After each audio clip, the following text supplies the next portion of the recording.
Wednesday night Sports Delight, the platform sports talk show. Question is, did she subscribe? Right. She's down on YouTube.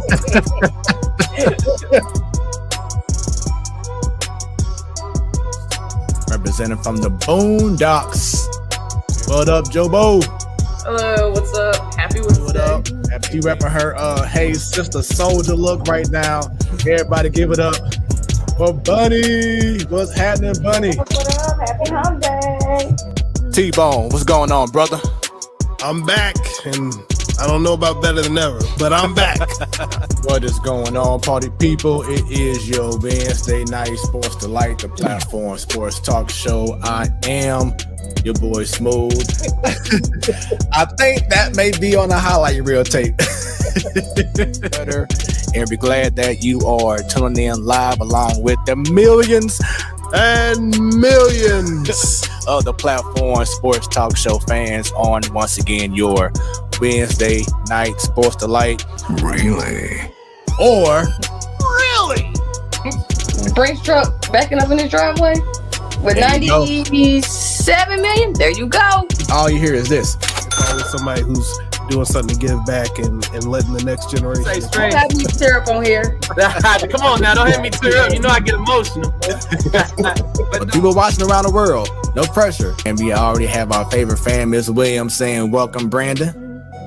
Well, how are you? Hi, Ms. Williams. A guy who tried to give it his all and put on for the city, to be truthful. Because like I said, I'm St. Louis die hard. The views of Smooth does not reflect the Platform Sports Talk Show or its sponsors.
What's going on, party people?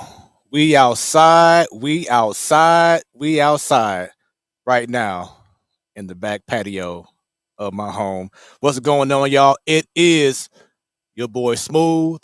What's happening? This is your Wednesday night Sports Delight, the platform sports talk show. Thank you all for tuning in and showing us love. We've been doing this thing for 6 years, y'all, consecutively every freaking Wednesday, just bringing you nothing but the hits, nothing but the hits, nothing but the mother loving hits. As you see, once again, I'm outside. So if y'all hear some ambiance behind me throughout the evening, bear with us. Hopefully there'll be no streaming connection issues. It'll be nice and smooth, no pun intended. Nice little flow going on, and you all enjoy the show. Of course, I am not alone. I got my peoples with me right now from the Boondocks. She said she might be outside too very soon, so check her out too. But she holds things down for the ladies' night crew. She is our baseball, our hockey, and now our soccer, all for city, everything guru. Jobo, what's happening? What up, party people?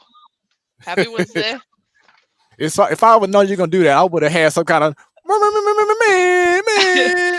That was this guy on the show The Flash that I watch. He always like, "What up, party people?" and it makes me happy every time he does it. So, what I up? love it. Happy I love Wednesday. it.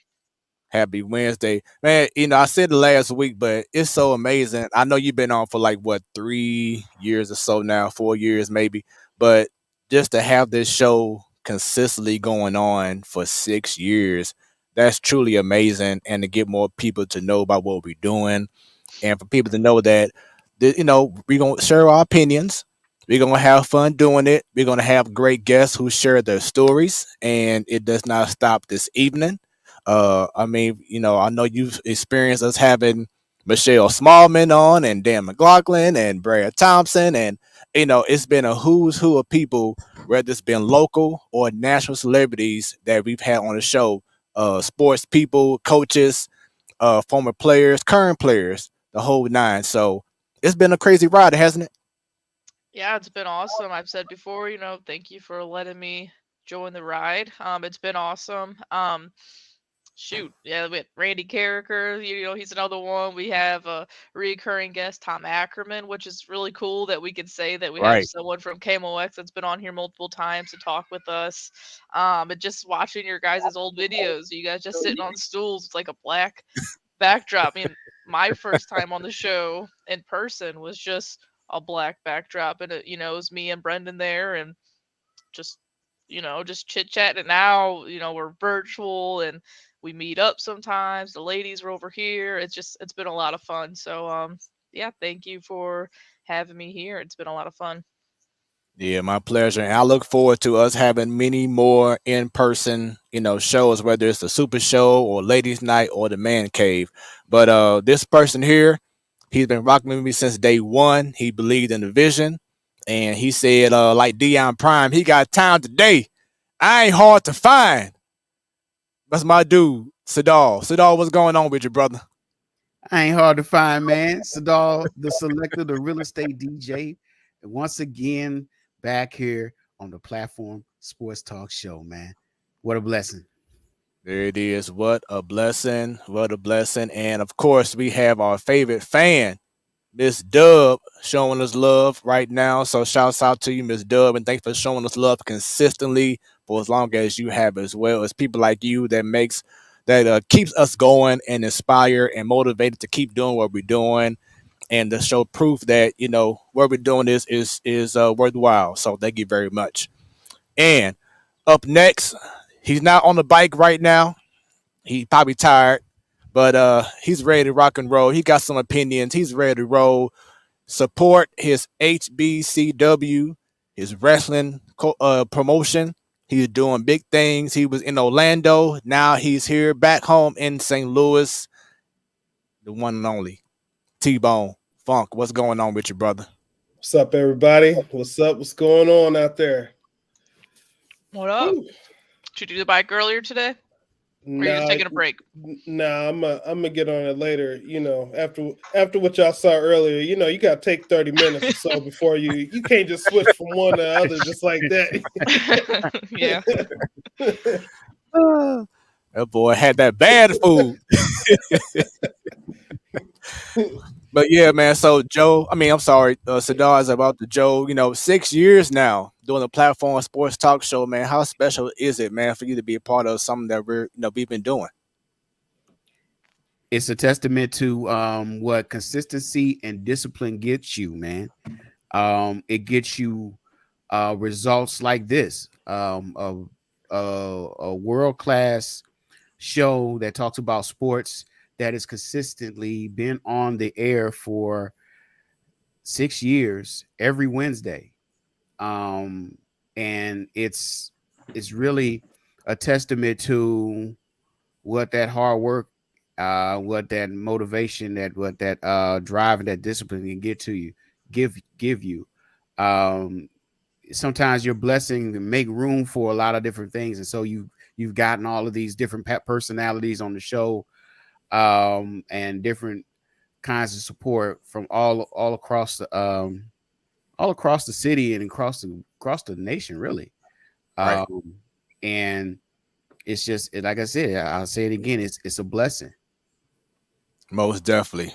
T-Bone, your thoughts? Because I know almost since day one, pretty much, you've been supporting the show, leaving comments and the whole nine. Now you are part of the crew as well. So your thoughts in regards to 6 years, and the party ain't gonna stop. Hey, it's been going on for a long time, and it's gonna keep going on for a long time. But did you use the word consecutively? Did you say consecutively earlier? Do you know what that means? Do you know what that means? Sadal, you know what that means? Consecutively. Yeah, Joe, you know what that means? Consecutively. Got to do the callbacks from what? What's that? Right. Year two? Right. Fun times, man. Fun times. And missing T-Bone, the joke or something. Is there a joke I'm missing? What's going on? so that was Stan's thing back in year two of the sports talk show. He would always bring that up. But T-Bone, One I mentioned earlier, right after the other. right after the other. But T-Bone, I mentioned earlier how you have the sports talk shows with Ladies Night, Man Cave. So tell everybody real quick, for those watching for the first time, where they can find us at, where they can like us and subscribe and all that good stuff. Oh, you didn't know? Well, you better call somebody, because we on every single Wednesday, as we've talked about, the Platform Sports Talk Show right here on YouTube, right here on Roku, right here on Twitter, Instagram. I think you can even find a way to even stream us on Gmail. I'm not sure, but I think you can, okay? Facebook, the Platform Sports Talk Show, at 314 Sports Talk on Twitter. You can check us out here at the Platform Sports Talk Show on YouTube. And when you do that, make sure you go ahead and like and subscribe, and make sure that you hit that bell. That's right. That way when we go live, you will be notified. All right. Yeah. So hey, don't forget Instagram at Platform Sports Talk. But hey, let's talk about the one that we always talk about here. That is Hot 365 Radio, where it is always hot out there. It's hot right now. I don't know how Smooth doing it. It's hot out there. Feels good over here, bro. But hot365radio.com, you'll be able to check out this whole show most of the time, unless we go into overtime, which we'll let you know ahead of time. You'll be able to check us out on their Twitch channel. That's right, twitch.tv/hot365radio.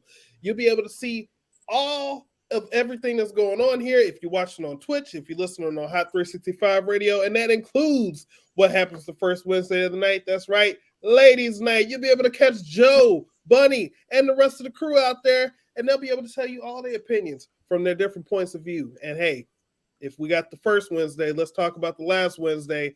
We got the Man Cave. That's right. You'll be able to catch the Man Cave with the panel that includes myself. Sadal's on there as well. And you'll be able to catch the rest of the fellas as well. And, you will definitely hear some varying opinions, as you may get a preview on this show. So,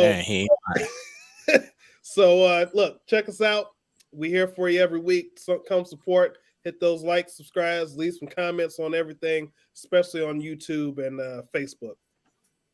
There we go. And of course, I got a shout out to the wifey. She's in Philadelphia right now for business. So shouts out to her. And of course, enjoy yourself and safe travels coming back home on Friday. I had to go ahead and, of course, represent, the Smooth Yonsei, shirt. So shouts out to you, wifey. I love you. And maybe you're watching right now or you're probably busy, doing that with your co-workers. So I'll talk to you and see you soon. And right now, peoples, let's get right into our topics. You now have my attention. What sports story or stories has your attention? I want to go ahead and start off first on, of course, a great tip, a good gesture by a team that I normally wouldn't, bring up, but I got to go ahead and do it for this one time. Shouts out to the LA Dodgers. They did an incredible thing recently. They just re-signed former outfielder Andrew Toes in March, even though the 30-year-old hasn't played in the MLB since 2018. The reason why this is so significant is that they signed him to a contract every year since 2019 season to guarantee him access to health insurance. For this current season, he won't be paid by the team, but he will be considered a member of the organization. This is the fifth consecutive season the franchise has stepped up to provide assistance for Toes. So he has been in the league once again since 2019. He reported to spring training with a personal issue. He was later diagnosed with bipolar disorder and schizophrenia.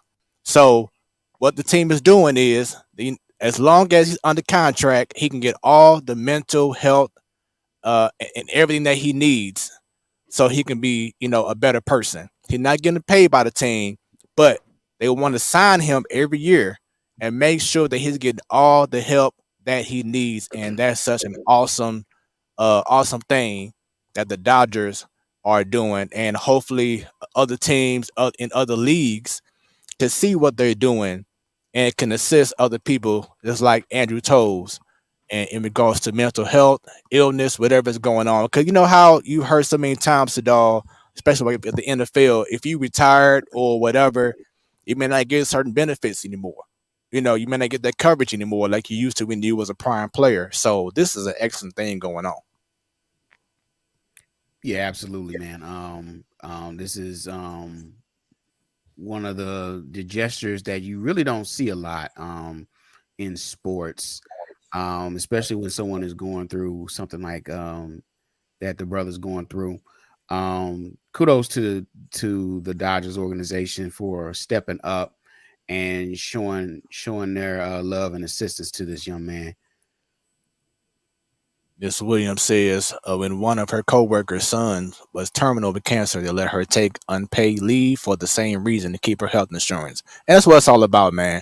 You hear so many stories about, I don't have enough to get insurance, and I don't have a job now, so can't get covered, and it's so many sad stories like that. So it's good to hear that organizations and sports teams, companies are saying, you know what, forget the status quo, forget about, okay, we ain't gonna assist because you ain't work with us no more. No, we want to make sure that you are a better human being. And that's what it's all about. I feel like we hear a lot about the whole what's it called, CTE, with Right. the you hear a lot of hockey players and football players and even wrestlers and stuff, like once they're done they don't they don't get insurance and whatnot, and they go through a lot of crap. It's been coming out a lot in the last couple of years. So maybe some of these other um leagues can take notes of what the Dodgers did. And Miss Dub added on that she came back to work after her son had passed. So our condolences to the man that passed away. But once again, just for the job to be able to offer her that insurance and everything that they can do to help her, that was definitely an awesome thing. So, Joe, what about yourself? All right, I was gonna try to switch it up today, but this whole Max Scherzer thing that happened a couple hours ago. Yes.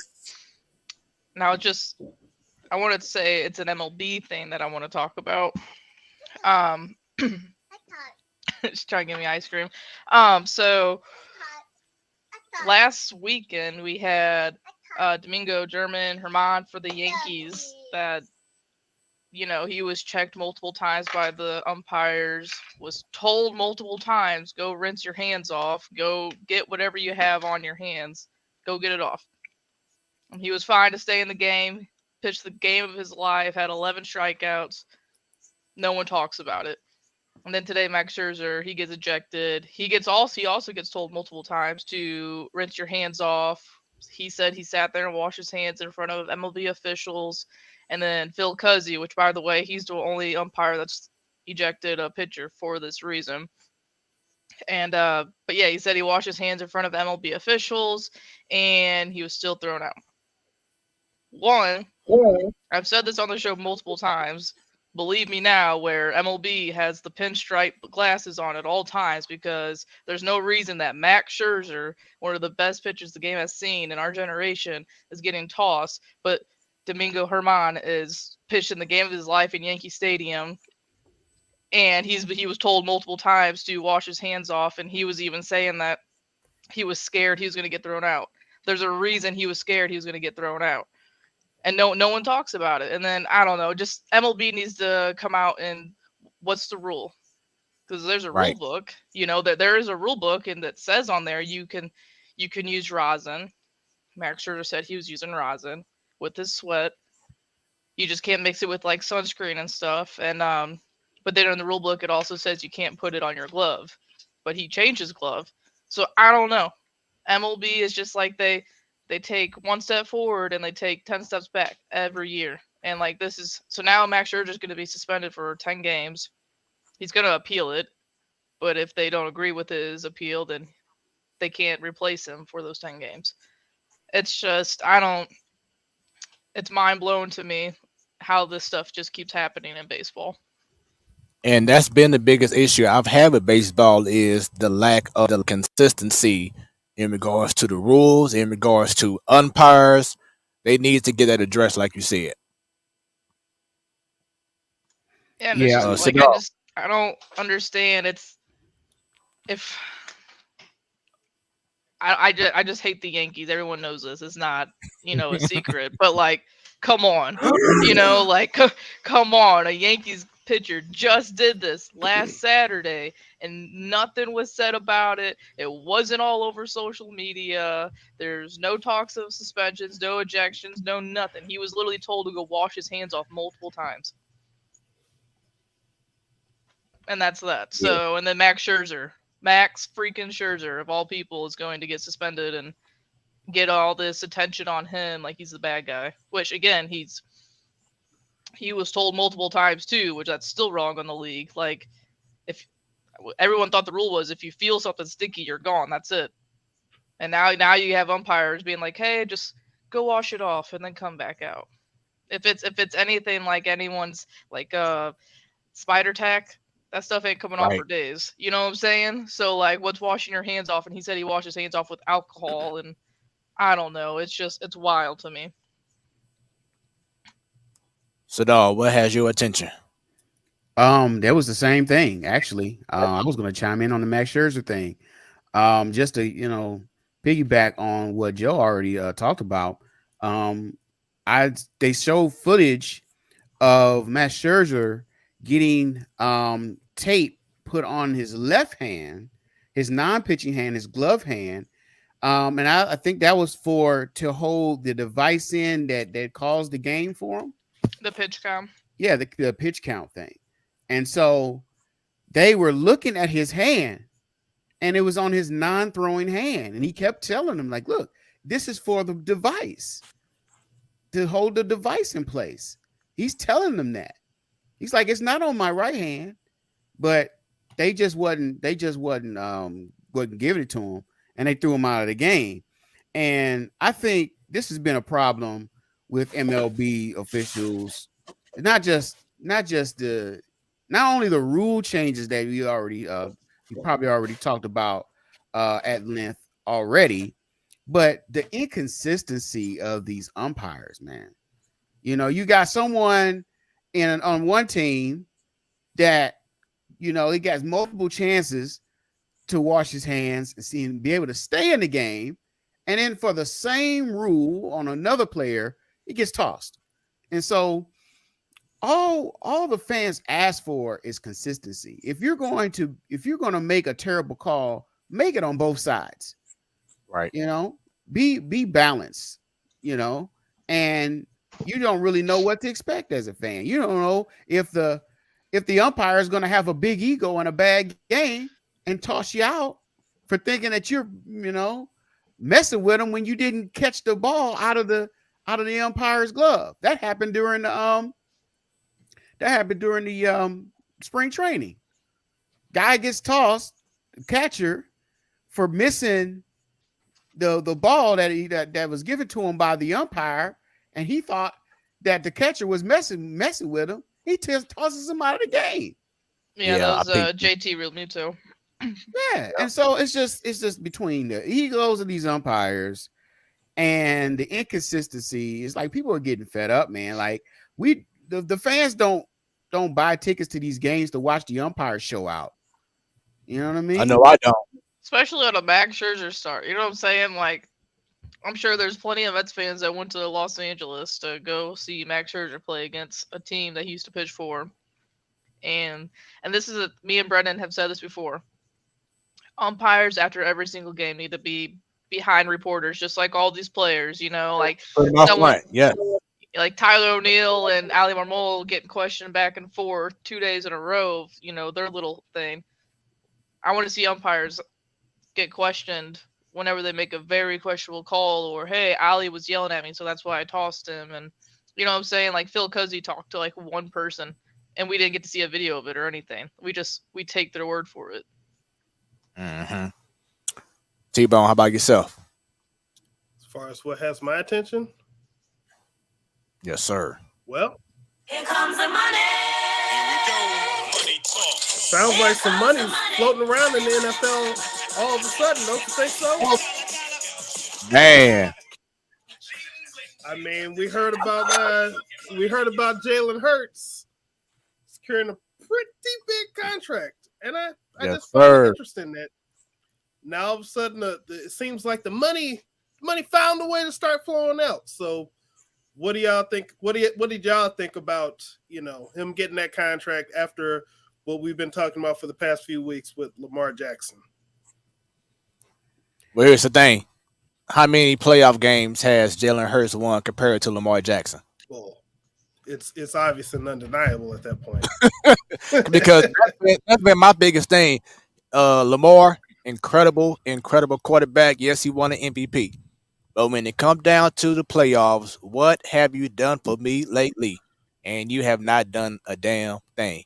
Well, should he get paid? Yes. Should he get paid how much Jalen Hurts is getting right now? I would say no, because once again, you have not done enough in the postseason to earn that. I know the whole. What? To be fair, how many playoff games did Deshaun Watson win? I think like one or two, and it was years ago. But he won. Well, but I mean, it was.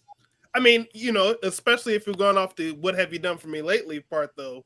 Deshaun Watson, good regular season, not so much good in the postseason.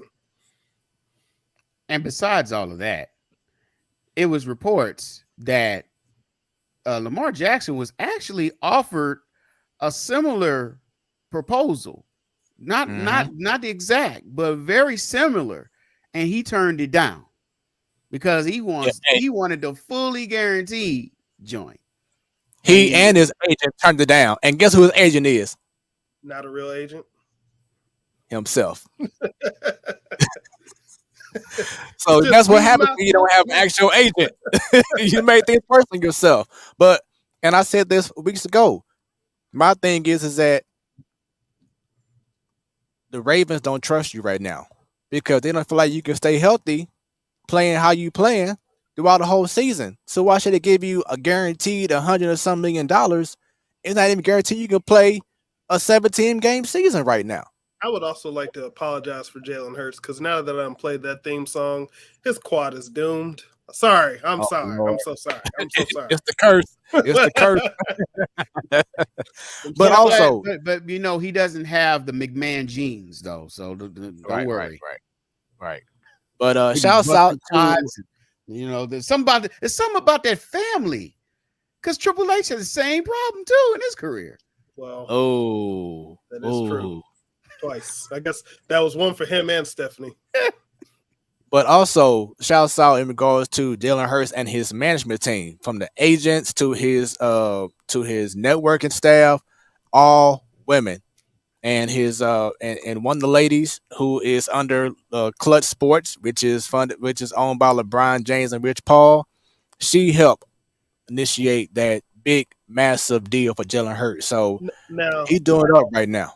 I think it was the she set a record for the biggest contract closed by a woman. And by the way, her name is Nicole Lynn. So shouts out to Nicole Lynn for holding that down. Now, but a few weeks ago when we were talking about the Lamar Jackson thing and we were talking about his agents and representation or lack thereof, didn't I say that was the foolish mission that he was on, was not having a real agent and what a real agent would be able to do for him? And look at what the result is. Again, even though I know, where he was, Jalen Hurts was where he was last season. So, it's a pretty obvious thing to get him a pretty good contract, but that's what happens when you have good representation. Shouts out to DJ Big Boss. Been a long time since he's been commenting on the show. I think he was commenting back in year one. So shouts out to DJ Big Boss for him showing us love right now on the platform Sports Talk Show. Keep them comments coming because the show is better when y'all comment to us. We really engage and show you love. Real quick, also shouts out to a former guest on the show, a friend of mine from way back, Travis Triplet. He says, yo, yo, yo.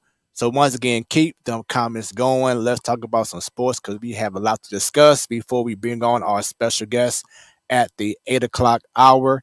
We have Baby Bova showing love right now. Got her little cameo going on. Hi. Say What's hi. up? Wave. No, she's shy. She's been a brat tonight, so poor Brennan's got to deal with that till I'm off.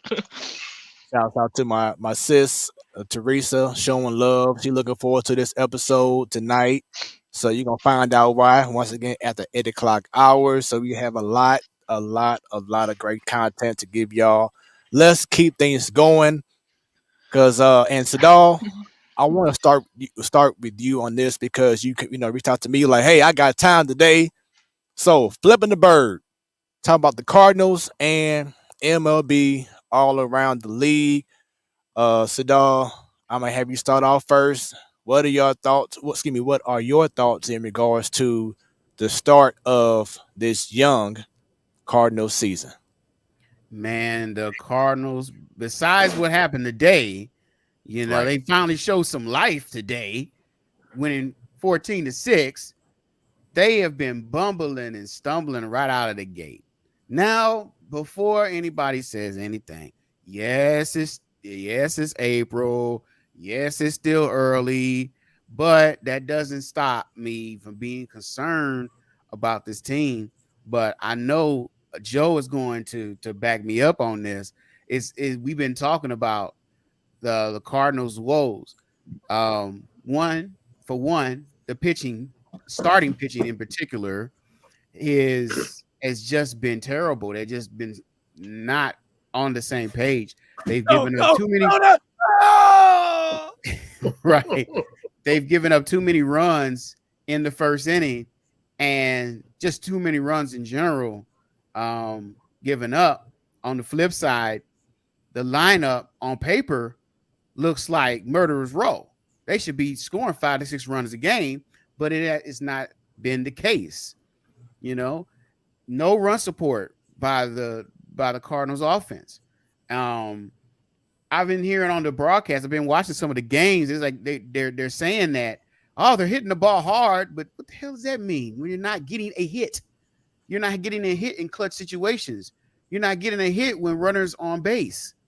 Hitting the ball hard doesn't mean jack if you're not getting those clutch hits.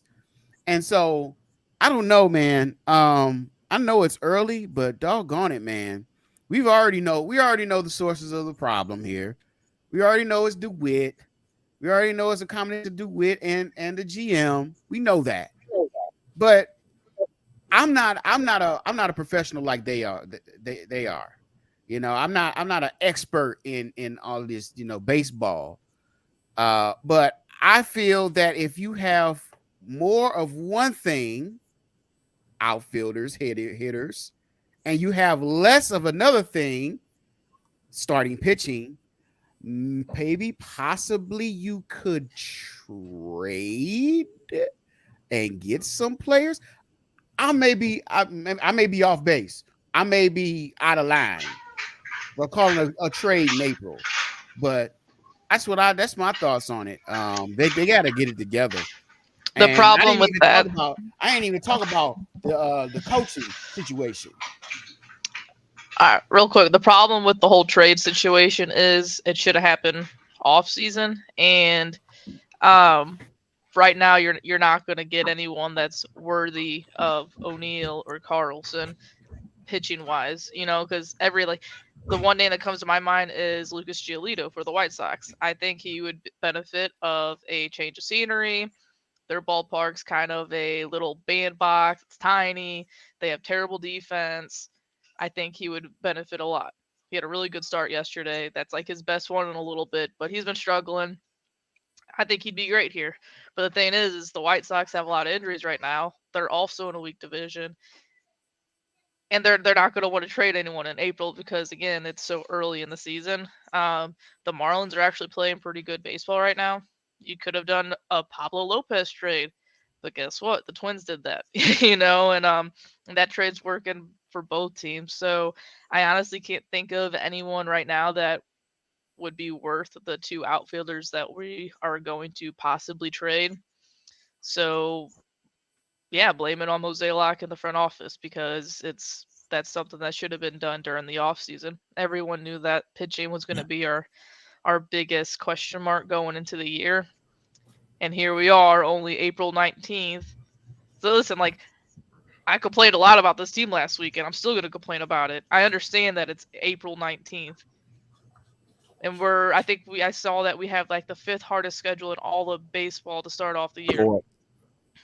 But you're going to be playing some really good teams in October. I don't know if we know that, I understand that, and everyone's just right out the gate. And if you look all around the league, there's 5 teams that are elite right now that are playing really good baseball. Everyone's kind of just middling, but I don't know. And we're the Cardinals. We need to be better than that, but it's frustrating seeing every pitcher get lit up on a nightly basis.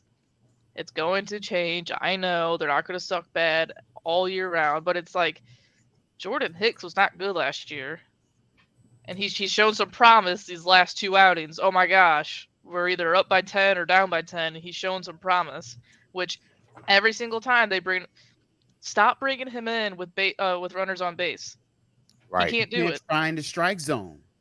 He just can't do it. I don't understand it. As soon as they bring him in, I know where he's going to blow the lead.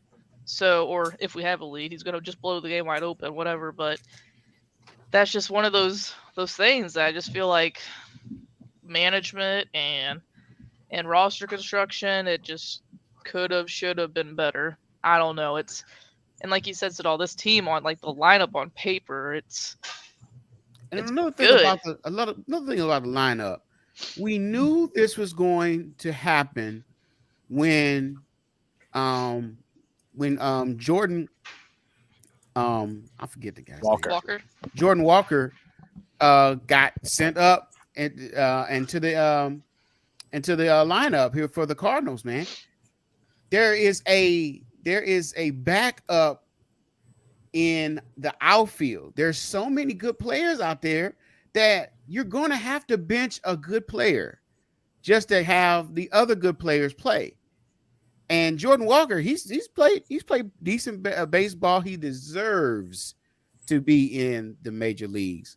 But you knew coming in that you had an excess amount of outfielders. So you should have had the foresight and the presence of mind to say, hey, let's see if we can shop some of this talent to get some more talent here in the starting pitching. So It's look, just like, Sadal, I don't know. I don't think they really care about the team like that. They're just like, I think they're complacent with the team. They really care about the bottom line, and that's money. so That here's my that's thing. awesome. Here's my thing about Jordan Walker. I mean, I'm sorry about the Alpha situation. I think that the Cardinals, of course, they always have high hopes for the guys on the team. But what caused a wrench in this Alpha situation is Alec Burleson. Because of the start that he has had, he has to play in left field. He has to be in the lineup because he's been one of their most productive hitters until he cools off. But that threw off everything because, as you said before, they had to play Jordan Walker. So now the original plan was to see, okay, between Tyler O'Neill, Lawrence Newbar, and Dylan Carlson. But guess who came up and all of a sudden started hitting all of a sudden and getting the playing time that people didn't see coming? Alec Burleson. This dude just came in and just put a whole wrench into the plans of the Cardinals. So now Ali and management is like, man, how can we decipher who we're going to choose to play? And the biggest issue I've seen over the last couple of years, and Joe, you can, co-sign or give me your opinion, is analytics. They keep using analytics as a reason to put a guy in, take a guy out, and that is hurting the game because you're missing a human element of, okay, just because analytics say, take a guy out after the third time around doesn't mean you do it every time. Unless he proves it during that game that, okay, he's losing it, take him out. But don't just assume, well, here comes Jack Flaherty. He's in the 6th inning, third time around the order, take him out the game. You never know what's going to happen. And that's kind of like what Wayno was saying today on the radio. Is like Flaherty did not want to come out of that game. We were at that game the other night. He 2 pitches down 1-0, but then after that, he was great. He was looking really good. He was starting to be that glimpse of Jack Flaherty from a couple of years ago, and then we finally tied the game up, and then he gives it right back up again. But like, give him the chance to get out of it because he was the rest of the game. And we're sitting here talking about how our bullpen is depleted already in April and that no one could pitch into the 7th inning. But at like 80 pitches, you're going to take him out. That's that analytic thing. And then Palante comes in, what is going on where Andre Palante needs 4 days of rest, pitches 20-plus pitches, and then he's just out of nowhere, he's able to go back-to-back? It doesn't make any sense to me. And now Palante's back in AAA because he got lit up, and the analytics is kind of ruining the game though, because like also Nolan Gorman, I think he needs to start seeing some lefty on lefty action because he's one of your best hitters in the lineup. So stop. I don't want to see Taylor Motter. I don't want to see him in there. Like, yeah, he had a hit today, but I don't want to see him. And you know what else analysts can't tell you? They can't teach you how to have good relations with your clubhouse. You know what I mean? For my mole to basically put on Front Street, for lack of a better term, Tyler O'Neill for not running out a base running mistake, which is probably your third baseman coach's fault, and put him on blast in the media. Now you've probably ruined a lot of those good relationships that you had in your clubhouse. Analytics can't teach you that. That's just basic good old fashioned. I think there was something going on with Tyler O'Neill I think there was something going on with O'Neill in the organization long before that even happened. And I saw Newbar talk on the Chris Rose rotation.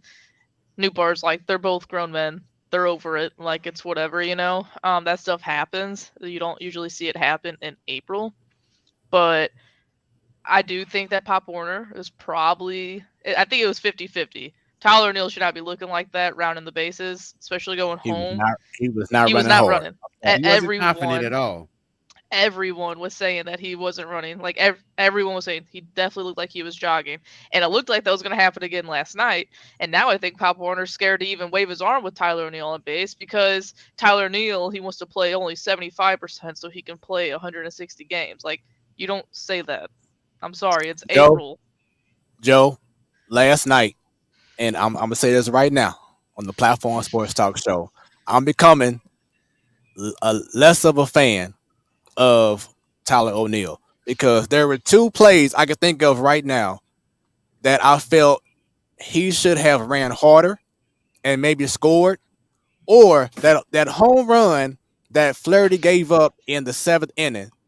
I feel like if O'Neal would have ran harder to the wall, he had an opportunity to at least jump and try to rob that home run because it landed right there in the flower thing. You know, I'm talking about the little dirt right behind the outfield wall.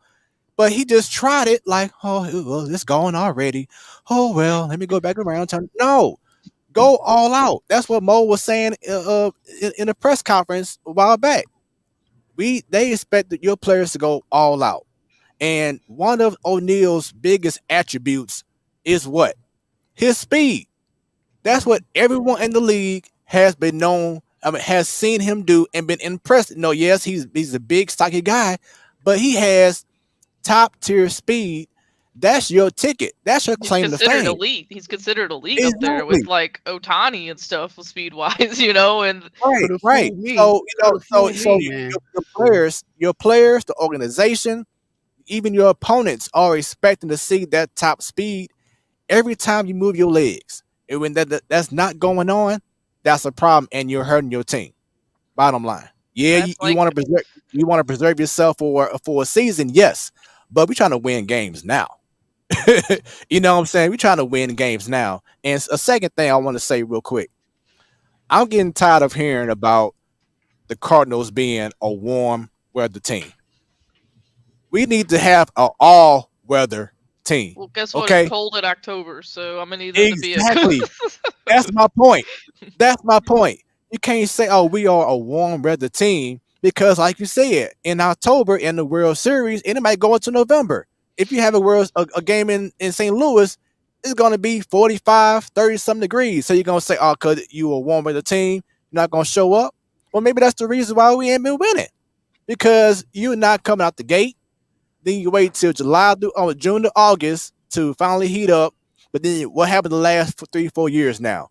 You get cold in October. We need a all weather team, not a warm weather team. Bottom line.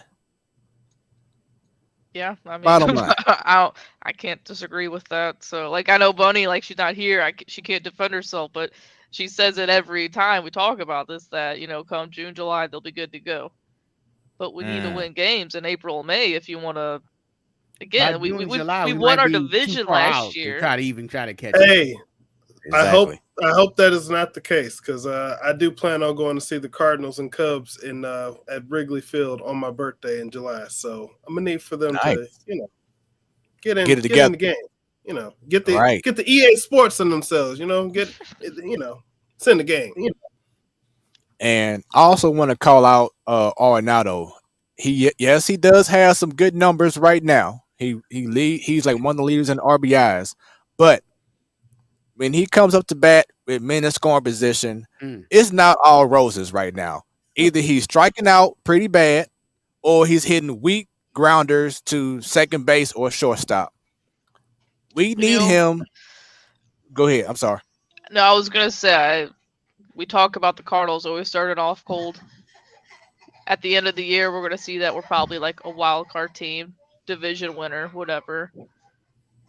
Nolan's like that same thing as just like an individual player. He last year I remember complaining left and right. The dude's dropping his shoulder, he's popping everything up, yada yada yada. But at the end of the year, he's gonna have a 30, 100. But right now, like I want to see him produce. Like Right. there's no reason that the other Nolan on our team is having a better year than him so far. Right. And it goes back to what I said before and doing our expectation of the season, that him and Goldschmidt, excuse me, those two guys, you can't just show up during June, July, August. We need to see y'all in September and October as well. That's why I said the pressure is going to be on those two guys the most. You know what? I'm a little old school, man. I remember a time when Ken Griffey Jr. started out a season with a home run in I think it was like 12 or 13 straight games.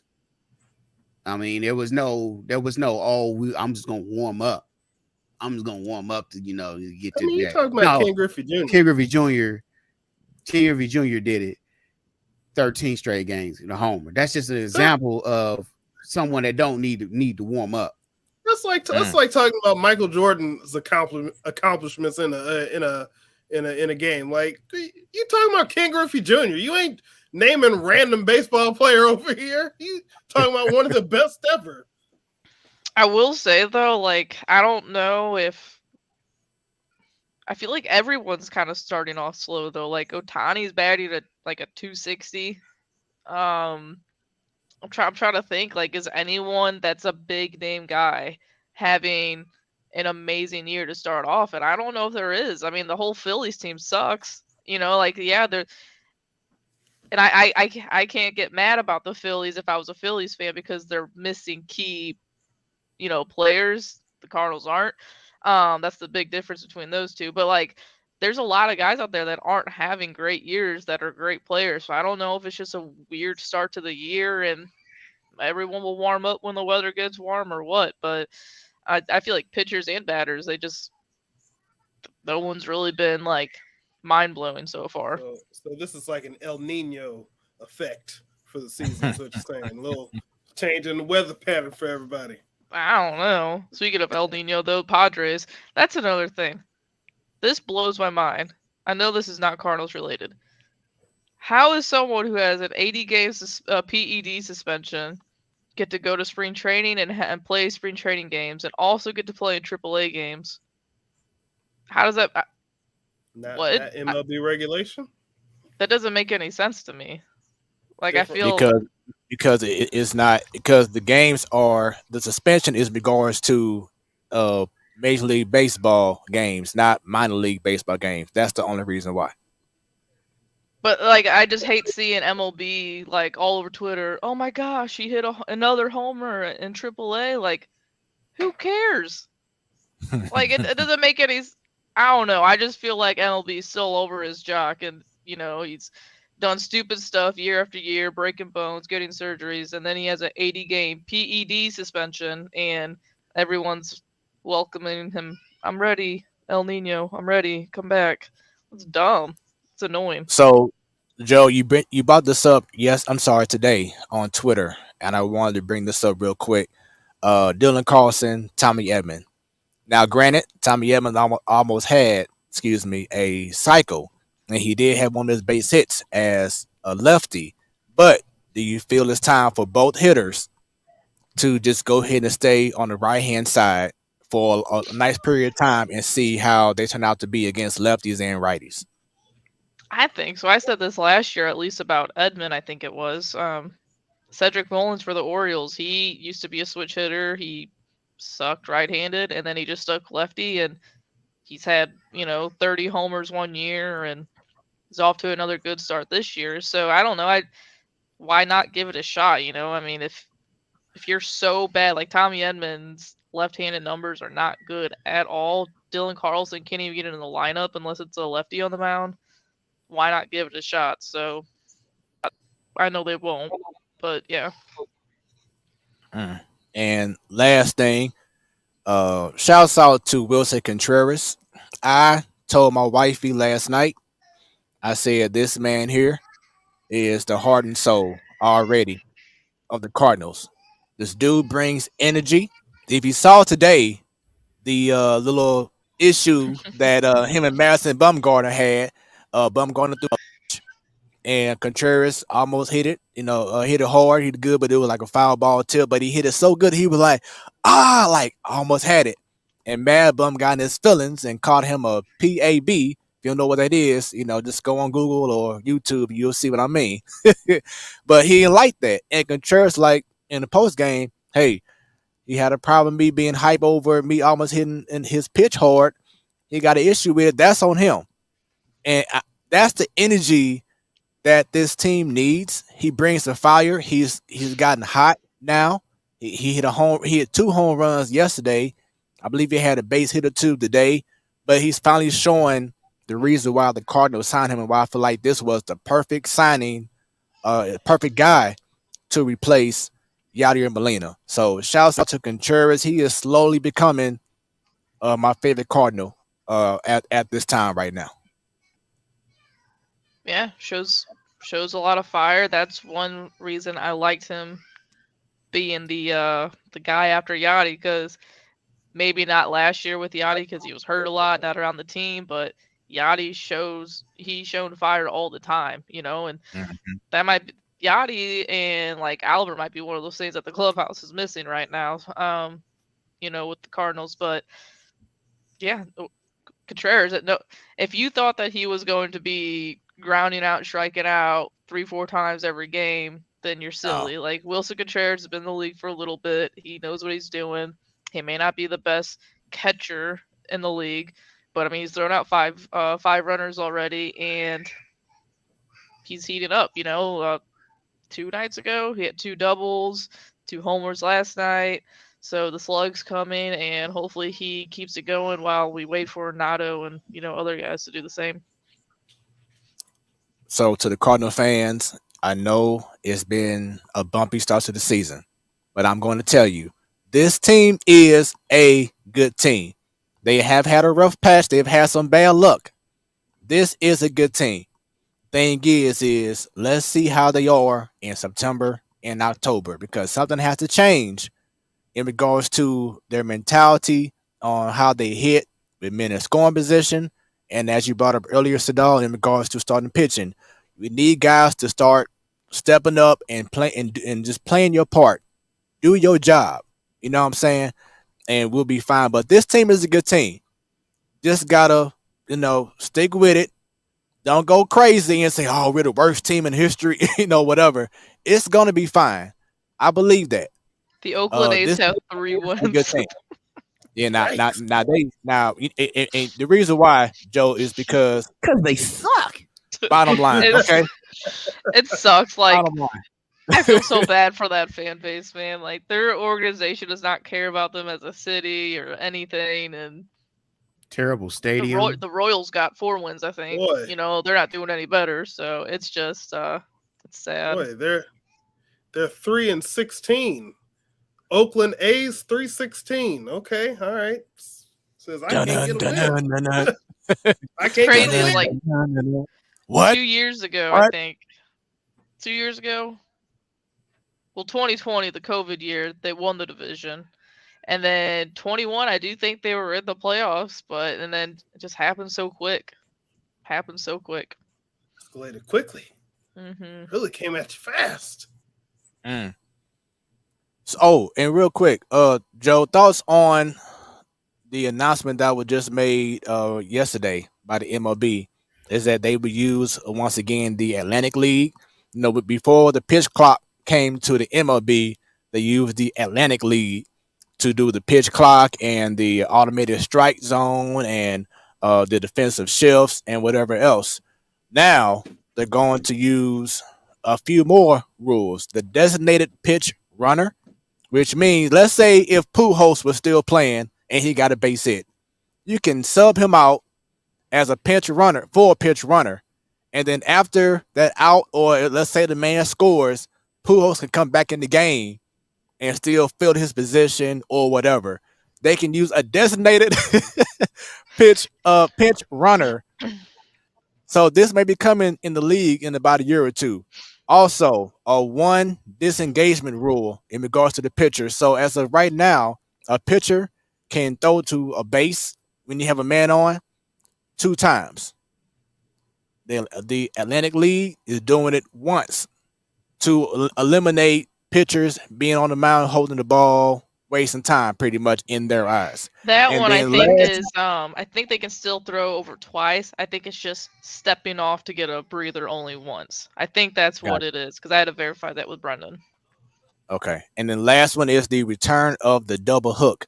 If the starter, which is a pitcher, exits early, so does the designated hitter. So they're working on those 3 rules in the Atlantic League. So stay tuned for that. I'm definitely interested in regards to this pinch runner, though. because guys like Billy Hamilton can find a job again. Like, hey, I ain't got to play in the field. I can just run and take I can't someone's hit the spot. ball, but I'll run. Right. This is I kind of don't crazy. know, man. All It's, shaking his head. What's the problem? What's the problem? These damn, they messing with the game, man. Mhm. It's just like, what they gonna do? They're gonna institute the T, with the batting Yeah. T, for the players. Cardinal still You wouldn't be had a able to score bat- with you had runners a in batting scoring team position. I mean, Hey man, okay. What's wrong with that? With Can I that say specific rule? real quick, this is something that in middle school and in high school. So me as a catcher, if there was 2 outs and you don't want to take all this time in between innings, putting your gear on and whatnot, if there was 2 outs and I was on base, they would do whoever was the last out could take my spot while I get ready, But this is just like you said, like Billy Hamilton's gonna have a job for forever now because he can't hit a ball, but he can run really fast. Who's the there was a pitch, not a pitcher, who's that other fast guy that played for the Royals? Gore or something? Oh yeah, I can't call his name right now. His last name's Gore, but he was like, he has a reign with the Royals because they would just pinch run, which that's fine, pinch run, and he would just swipe second, third, and then score on a sac fly or something, which whatever, that's fine. But this is just, if you pitch ran for that guy's out. I just think it's kind of silly that it's changing the game. We just had all these rule changes.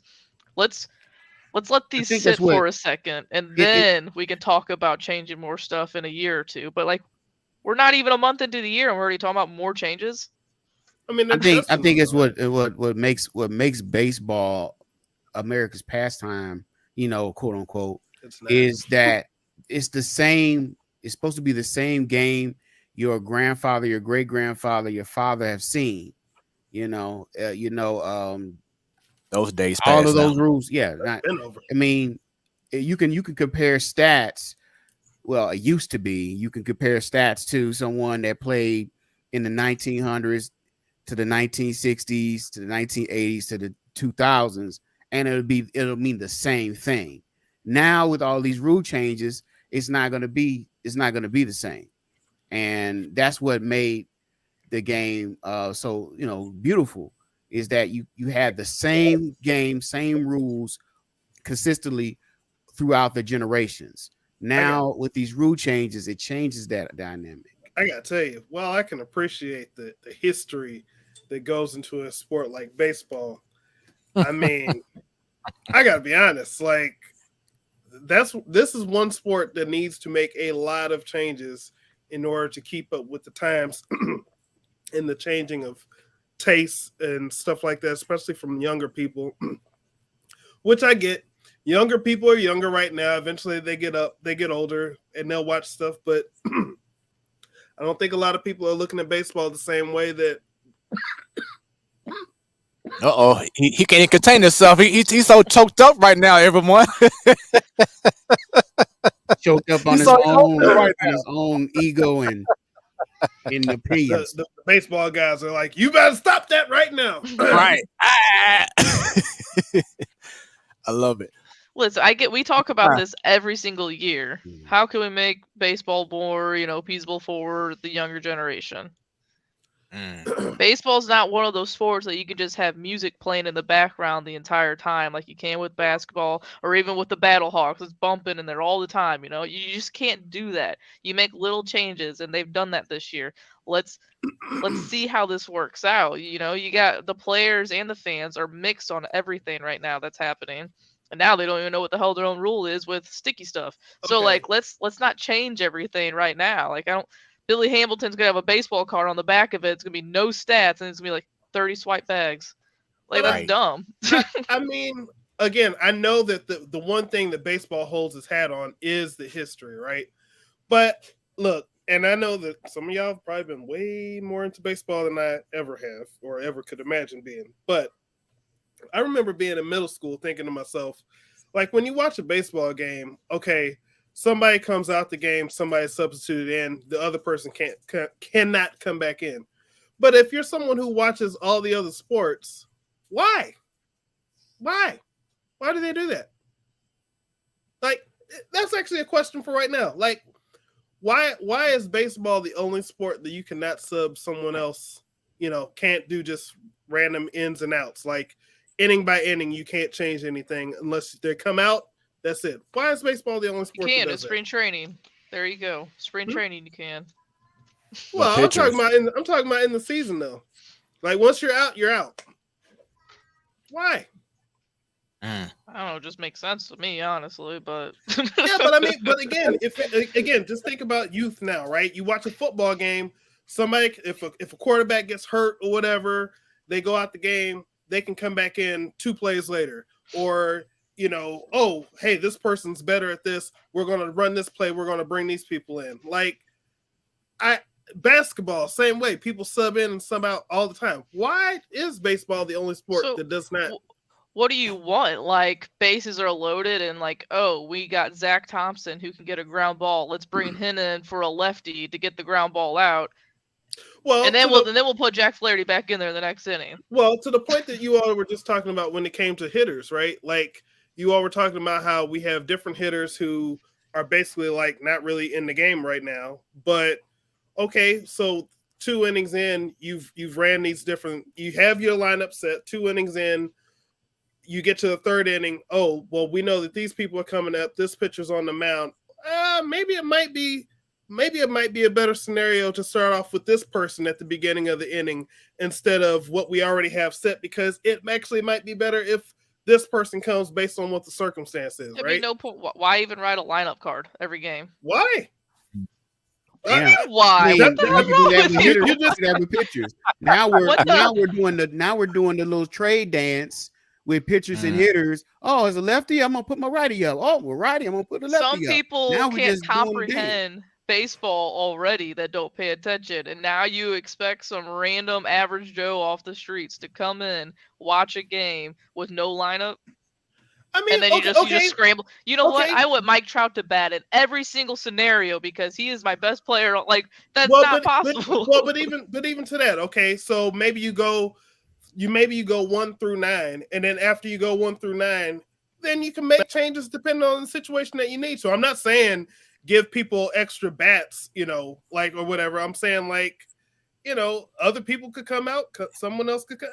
I'm just pitching ideas. I'm just saying. So Ohtani's already on base, but he's also. I want him in this scenario, I'm not Ohtani. saying anything like that, but I'm saying, like, you got other batters. Maybe you say to yourself, okay, I want to have someone else come in right now. Maybe you have a hitter who's hit twice, and okay, maybe you don't want to put them up a 3rd time because maybe they struck out, right?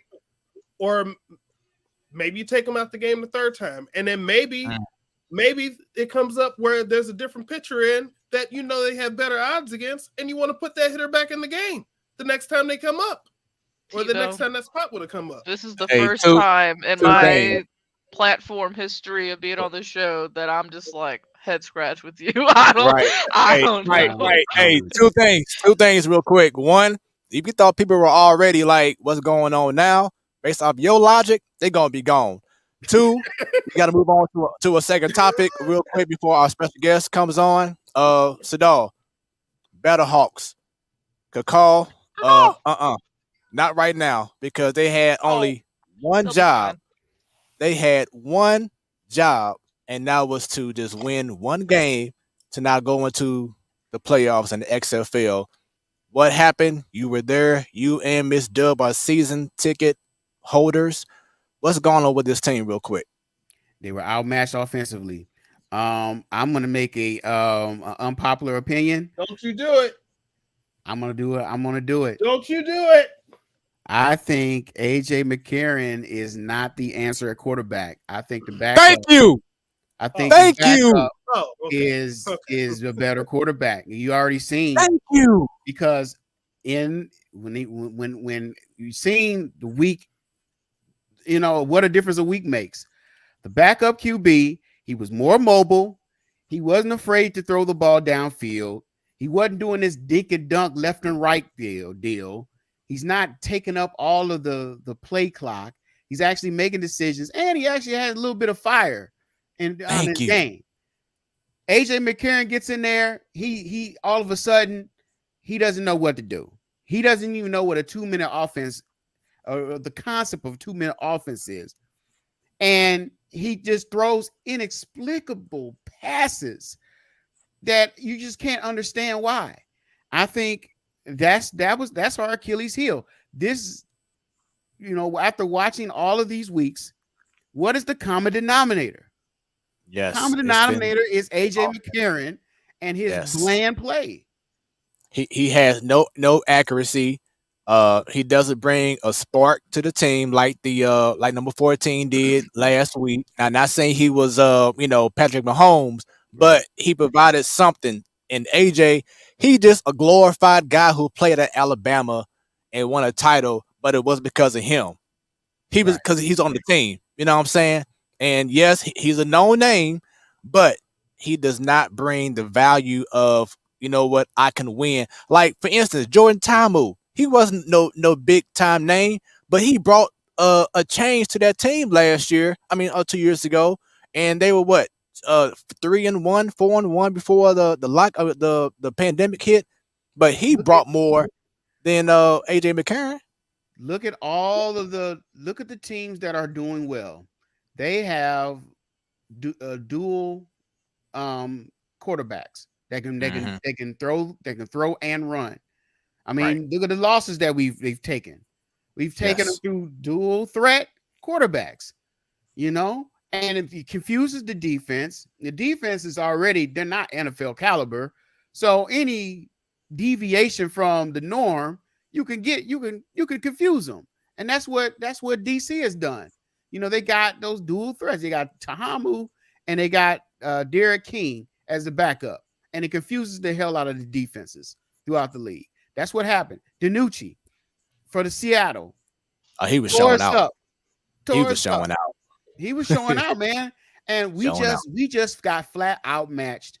Yes, we just deserved to lose that game. We just got outmatched.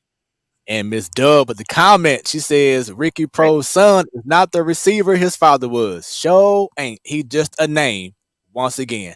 But with that being said, I know you got to go, Sadal, Jobo. Thank you very much for y'all contributions. And Jobo, we see you for Ladies Night in 2 weeks. Sadal, get ready for the Man Cave next week. All right, y'all. All right, guys. Have a good night. Battlehawks going to be clinching this weekend. They better. Caw-caw! All right, y'all. This is the Platform Sports Talk Show, your Wednesday night sports delight. T-Bone, let them know real quick before we bring in our special guest where they can find us. Well, if you're watching right now, keep watching where you're at. But for those of y'all who don't know where you're at right now, let's see. We can watch us on YouTube, of course. That's the most popular option out there. And when you do, make sure you go ahead and like and subscribe. And then you go ahead and hit that bell. That's right, because when we go live, you will be notified.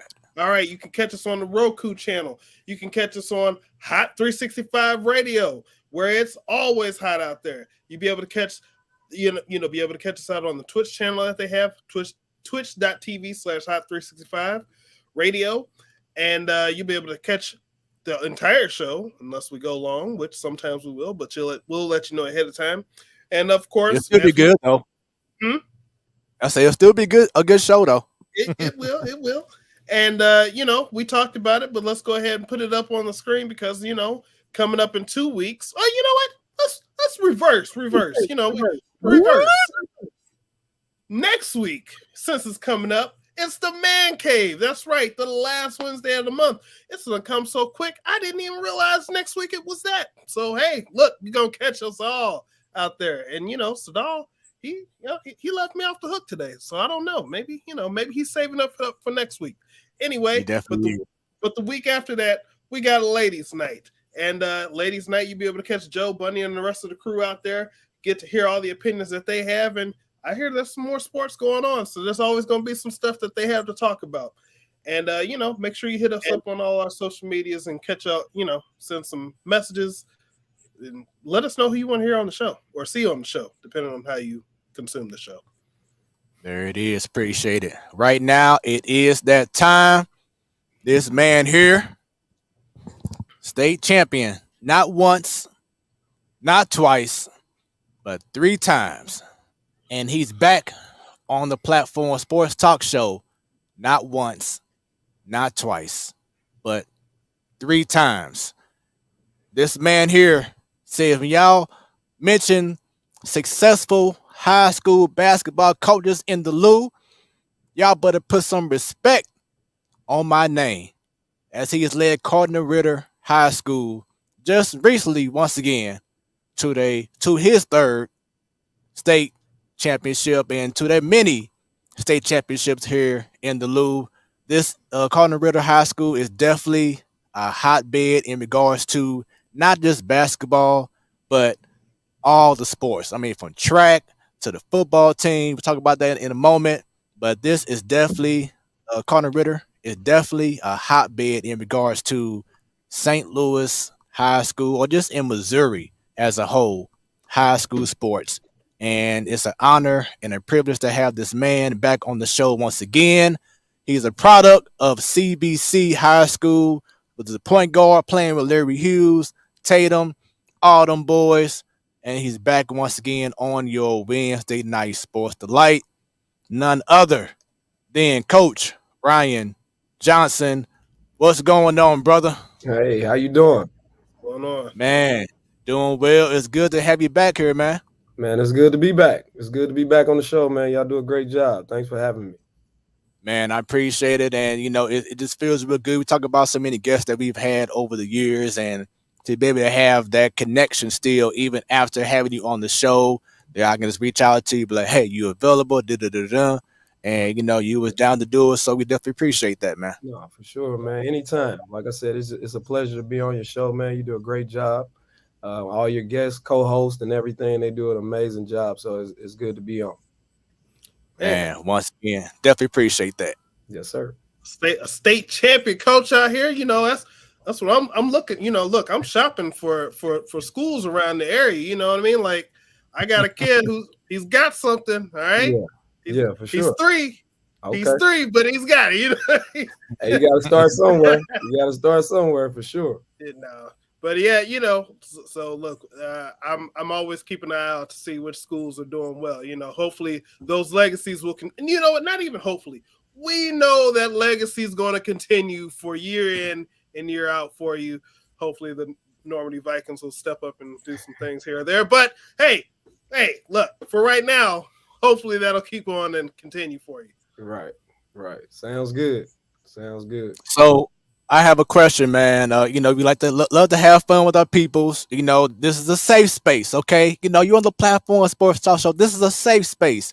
So you see this picture I'm about to bring up real quick, and you know what? Wait a minute. I don't even see it. I got to get it back on the screen because I don't know what happened to it. But just real quick, just talk about that feeling of you won your first championship, then of course the second, and now your third. What's the better feeling, winning that initial first one or the one that you just recently won? Man, that's close. I would say probably this one. I would probably say this one. With the team that I had and the guys that I had on my squad, people didn't give them a lot of credit. They doubted them a lot. They didn't feel like that those guys would be the guys that would be the ones to get it done. Nobody respected them, and they just came in and did a lot of work. You know what I mean? They put in a lot of work, a lot of time, a lot of sacrifice. A lot of ups and downs through the year, and they were able to do the thing that nobody even thought that they would even possibly do. You know what I mean? They didn't want to give them that credit. So for them to fight through all of the adversity and all of the things that we did throughout this season alone, and for them to do it the way that they did it, we went on a 18, 19 game winning streak. We may have only lost one game to one team in Missouri the whole year. All our other losses were out of town, and there was only 3 of those. They did it right. So I would say this one. And so this is the photo I want to talk about, because this photo here on the left was when you first started. You didn't have no gray hair. You had the low cut going, low beard. Just starting at Cardinal Ritter. The announcement came and everything. And look at you now, gray hair. Must have been going through some stress or something. But you got the net going on around the neck. You got the basketball. You stunned. You feeling real good. When you see these two photos, man, just tell us what goes through your mind just seeing this right now and knowing that you've been able to accomplish something that maybe people may not have thought that you would have, but you have done right now. Yeah, I mean, the one on the left was very young and very, very active. And the one on the right is, very seasoned and very, very, very appreciative of the journey that he's been on, and the relationships that he's built, and the accolades that he was able to accomplish so far. You know what I mean? I would say that was that load off my shoulders picture on the right. Yeah, man. And it's a great feeling to be able to see progress. I've always said on this show that progress is sexy. And just seeing from where you started from to maybe the non-believers to now believing, oh yeah, you hear about Coach Ryan Johnson, this cat is for real. So, I know that has to be an amazing feeling, and you have to pat yourself on the back or give yourself a toast like, yeah, I'm that dude. I ain't want to play. Yeah. Well, for me, I would never probably do either of those things. You know what I mean? Just because that's just how I was raised. It's never over. Even when it is over, it's still not over. I'm still not satisfied. I'm still working for something. And that's the mentality that I get in my kids. Believe it or not, even after us winning this one and, this being the fourth straight time we've been to state. We didn't win last year, but we went 4 straight times, and I've been here 5 years as the head coach. You know what I mean? People still don't believe it. People still don't want to, give us the credit that we deserve, or just the head nod that, hey, this is a program on the rise or whatever it may be. So we just continue to put our head down and work. That's what we know, and that's what we believe in. I mean, but like, why? Oh, I'm sorry. Go ahead, T-Bone. I'll go ahead, and I'll catch you on it after that. Oh, I was just going to ask, because you brought up people still don't believe. Why do you feel, just from your minds or your mentality or your point of view, why do you feel that people still don't believe in what Cardinal Ritter basketball is all about in regards to winning championships? I don't know. It's really hard to say. I mean, we've done everything without, Nike contracts. We're not a Nike elite school. We don't have all these offerings that other schools may have as far as that. But one thing that we do have down here, on 701 North Spring is love and appreciation for who we are. And we grind each and every day. You know what I mean? You talked a little bit about it. We're a state championship football team, state championship track team, state championship basketball team. So the sports programs are flourishing right now. But what they don't, give us credit for either is the academics and the things that we do as far as academically and faith-based and leadership-based in this institution that changes kids' lives. And I think that those are the things that, take us over the top when it comes to everything else. We're a well-rounded institution that serves a kid mentally, physically, and emotionally. And I think that that's the thing that I've gotten most from just being here, my growth, and being able to, reach kids on levels that other institutions and other coaches may not be able to. Smoooth, you see how you plugged that school without even having to really, he done gave the pitch, like told you how it is with that school. But Smoooth, can must be a coach. Put that picture back up, Smoooth, because put the picture back up. Now, I got to give my interpretation of what I see with these pictures. Please do. So on the left side, it looks like that person is saying, do you know of a school in need of a championship? Would you like to find out what it is like to cut the net down, to be a champion, to go on, to succeed, and have victories? Yeah. And the right side is saying, Acknowledge me. Hey, you know what? I like that. And to be honest with you, we could put some names on those schools that didn't accept me or that told me no. Talk about that. You could put some names on those schools that passed up on me. You know what I mean? You got your CBCs. You got your SLUs. You got your St. Mary's. You got your Soldans. You got schools in Texas, schools in Georgia. All these different places that didn't want to give me a chance. So what was their reasoning in regards to not wanting to hire you? Hey, lack of experience as a head coach, or maybe there was a better candidate that they thought, that they thought. And you know what? That sucks because that happens in regards to a normal 9 to 5. Yeah. Is that these corporations, they already have their mind set on who they want to hire, and then they shut out someone that can actually be a game changer for them. That can bring them notoriety, that can bring them more than what they already have brought to the table. I mean, more than what they have already had. But because you don't have this, let's say you don't have a degree in this, you don't have a bachelor's degree in this or a master's in that, or we ain't gonna even try to talk to you. Sometimes, and go ahead, T-Bone, real quick. Go ahead. I was gonna say, or even if you do have the things and are in the process of getting a master's degree, how dare you talk about Wyndham Vacation Resorts like that, Smooth? How dare you talk about them? but truthfully, because I've experienced it in which I haven't even had a job. Opportunity to put my foot in the door because they may say, "Oh, well, he doesn't have prior experience in this field." And like I said, I'm not saying all jobs need to do this, but at least give the person opportunity to wow you. You know what I'm saying? Yeah. Give the opportunity to wow you, and then give them that reward at the end of the day, where you be like, on this picture, you got the net, you got the trophy, you got the, you know what I'm saying? There's too many opportunities that's being lost because of preconceived mindsets already. Right. And hopefully people can see this show and hear your story, because that's why I want you on.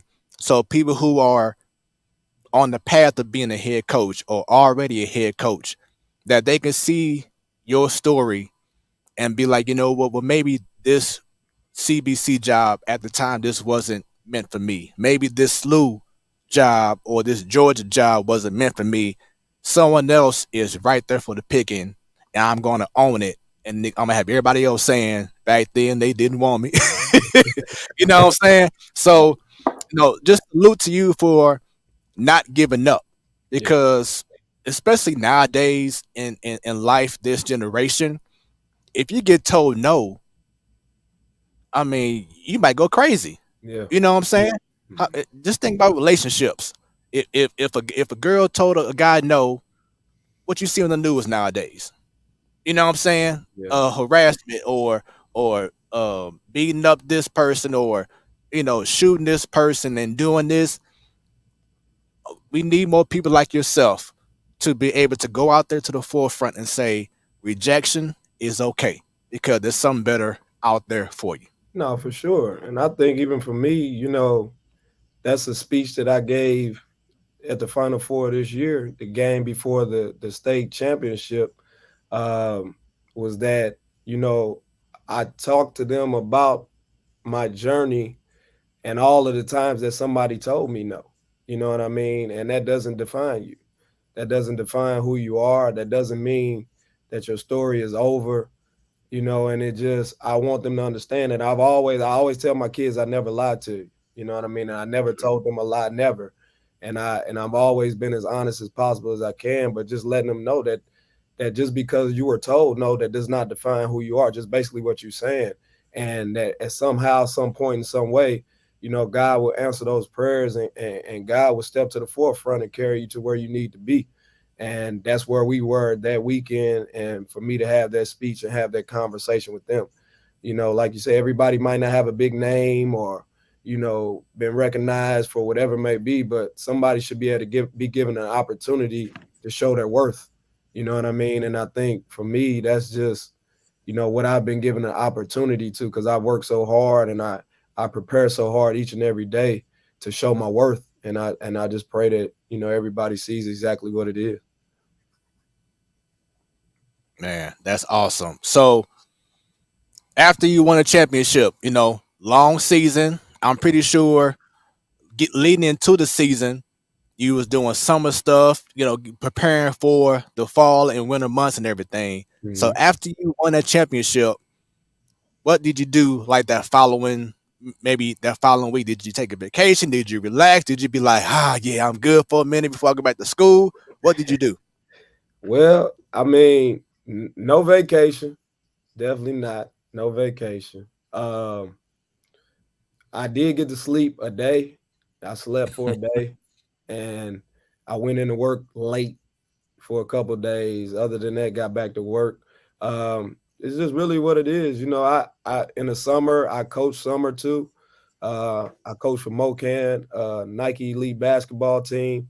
I'm the 16U head coach up there. So like I've already been doing meetings and stuff during the year.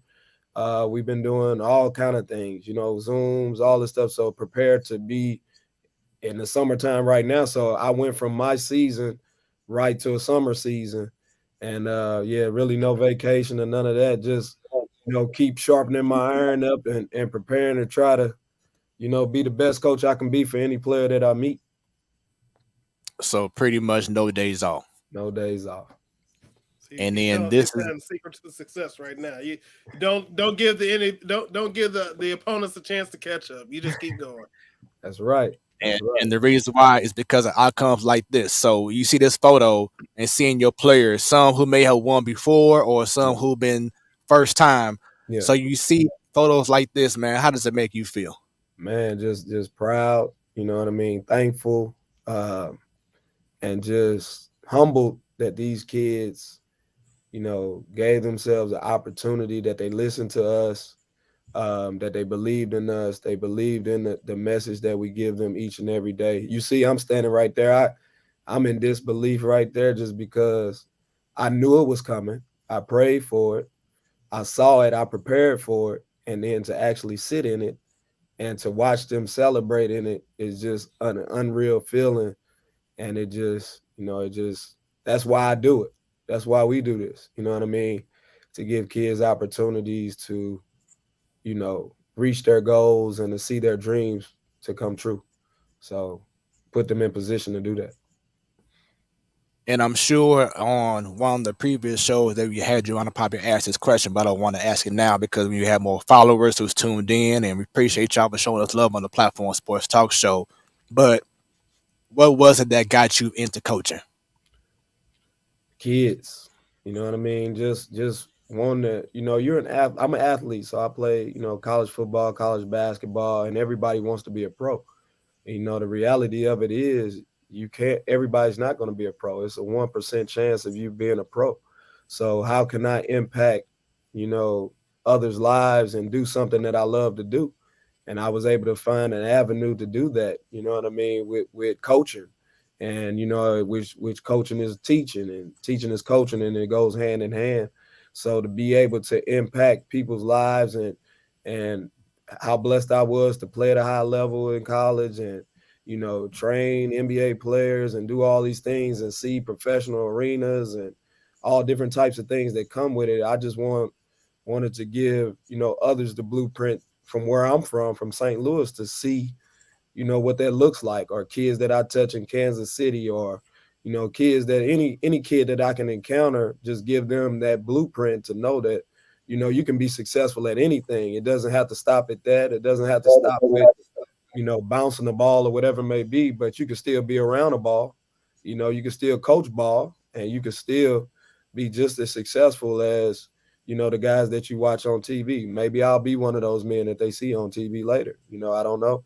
That's my goal. So hopefully I'm able to reach it. So.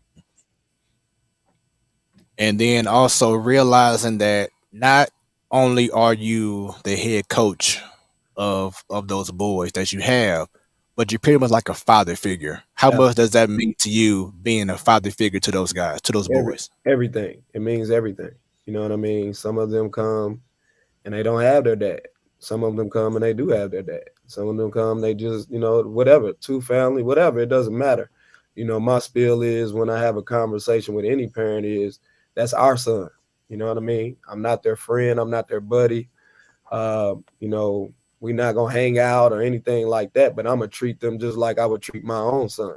And, over the years of coaching for however long I've been doing it, I've just gathered sons, and daughters, managers, whatever it may be that has, added to my regular family. And it's just something that I felt like I was put on this earth to be a dad, you know what I mean? So to be able to coach kids and to make an impact on these young people each and every day is something that, I never take for granted, and that I'm grateful for each and every moment, and I love to do it. That's just what I love to do. Man, that's awesome. So you brought up something earlier about telling kids pretty much keeping it 100 with them. Mm-hmm. So I want to get into harsh, constructive criticism. Of course, you've been around the block now. You've been a player, and as you being a coach, and you being a father as well. How is it difficult nowadays with this new generation of kids who, and as you've seen recently on the news, how the young lady, struck a teacher or talked to the teacher the wrong way, and you saw what happened. You've been hearing so many stories now about student teachers interactions and everything.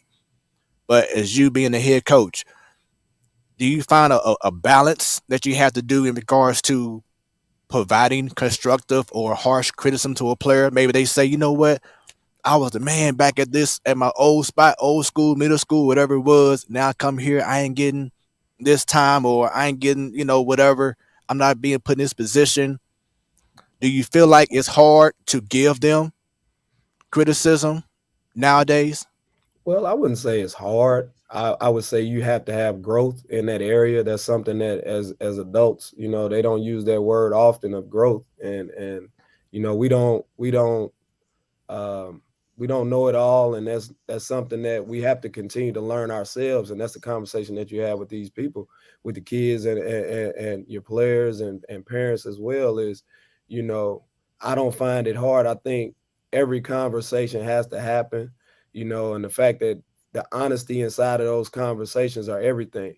You develop trust through the honesty in the conversations, and I feel like one thing that that you're always going to deal with is a biased parent, because it's their child. They gave birth, or they brought this kid into this world. So they're gonna, always kind of lean to the side of, my son this and my son that. But when they get the understanding that I'm in it for your son, or I'm in it to see your son do whatever it is too, then that kind of lets their wall down, because they're in protective mode. Every parent is going to protect their kid.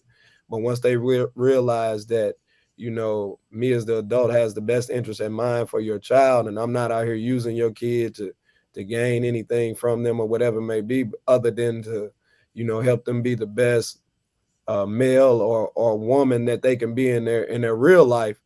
I think that they're open to that, and they understand that, and they listen to that. You know what I mean? But like I said, each child is different. Every kid learns different. Every kid takes in information different, and that's something that we have to understand as adults. And another thing that we may not put stock in is the fact that the kids get it from us. So however, they listen to adults is probably how you listen to adults. You know what I mean? Or you have communication with adults and things like that. Kids pick up on everything, and the day and age that we're in, they're getting smarter and smarter. So, but I just think that the button that's pushed to allow those real conversations to happen is the honesty and the truth. You know what I mean? And that always, it may take a while for them to, accept that, and you got to continue to work. It's work every day. It's work every day. You know what I mean? You got to continue to knock that wall down. But the kids know who has their best interest, because they also know who lies to them and who doesn't. They know what's right and they know what's wrong. Parents still teach that, so they know what's right and what's wrong. So I think that always helps as well. Which leads to this: what do you say to parents or family and friends of a player that's on your team that feels that coaches use politics in regards to playing a certain player, not playing a certain player. And I brought it before. Someone may say, "Oh man, this dude know he got skills, but he ain't getting the clock because the coach is always playing this guy more." What do you say to the family or to the parents of those said players who may feel like they haven't gotten the right opportunity to shine in your system? Right. Well, I think my conversation is, one, I'm here for the kid. You know what I mean? Like I said, it's our kid. So again, my motivation is simply to put the kid out there to be successful, and I would never put a kid out there to drown and fail. That also looks like, what does our practices look like? We tape our practices. So they're able to look at the film if they need to and see, and I can have a basketball conversation or a life conversation with any adult, because this is what I do every day. So we can talk about the details. We also talk about, standard operating procedures inside of our basketball program, where being on time matters. You know what I mean? So if you're not on time or you late, then that could affect your playing time. Your behavior, things like that, whether you're going to class or you're not going to class, those things could affect, your playing time or things like that. So, in that particular situation, when it's time to have that conversation with a parent, it's all truths. You know what I mean? Everybody has the same opportunity to play. And then also every kid doesn't have the same talent level. But at that point, everybody can contribute in some way, shape, or fashion to a team. I had 15 kids on my team, 16 kids, and all of them played. You know what I mean? At some form or fashion in the game. Some of them didn't play as much as others, but that's something that we continue to have those fluid conversations with the kids. Communication is everything. You want to know what you can do better. Well, these are the things or reasons why you're not playing as much as you could. But if you take care of these, then I'll show you that your time will change. And I just think that the real conversations and the honesty is everything. That's what you're saying after championship number 3. Once you get to number 4, you're just going to be pointing to the picture saying, "Hey, see that? See it right there? See what I got? Right? See what I got? Any more questions?" I'll be honest with you, man. I for my parents, I've had the best set of parents I've ever had, and it's gotten better every year. You know what I mean? And that comes with, it comes with a lot of communication, a lot of work together, a lot of understanding, what their son is going through, what we're going through as a program, all it just open, you know what I mean? And it's gotten better every year. And I'm sure winning helps that, but the only way we're able and allowed the opportunity to win is everybody being on the same page. And I think my parents do a great job of being on that page with me, and they trust me, and and I trust them. So you brought up something about showing tapes, recording this, recording that. Let's talk about that big influence that we have right now, social media. How much of a great influence is social media, and how bad of an influence can social media be for these young kids? Yeah, I mean, with everything, there's a positive and a negative. I feel like the positive side of social media is the fact that you can reach different coaches, you can reach different institutions, or connect yourself to these people on your own. You know what I mean? And these people can actually connect to you if they see a clip or if they hear about you somewhere. Like, we didn't have that when we were coming up. You know what I mean? Like, we actually physically had to have a coach be in the gym to see you play, or you would have to send a real tape versus a link. You know what I mean? Now, and I think that that's a positive in it, that you can be seen by anybody with all of these colleges on the Division I level, Division II, Division III, all of these things. Those things could be helpful in a kid reaching their goal and their full potential.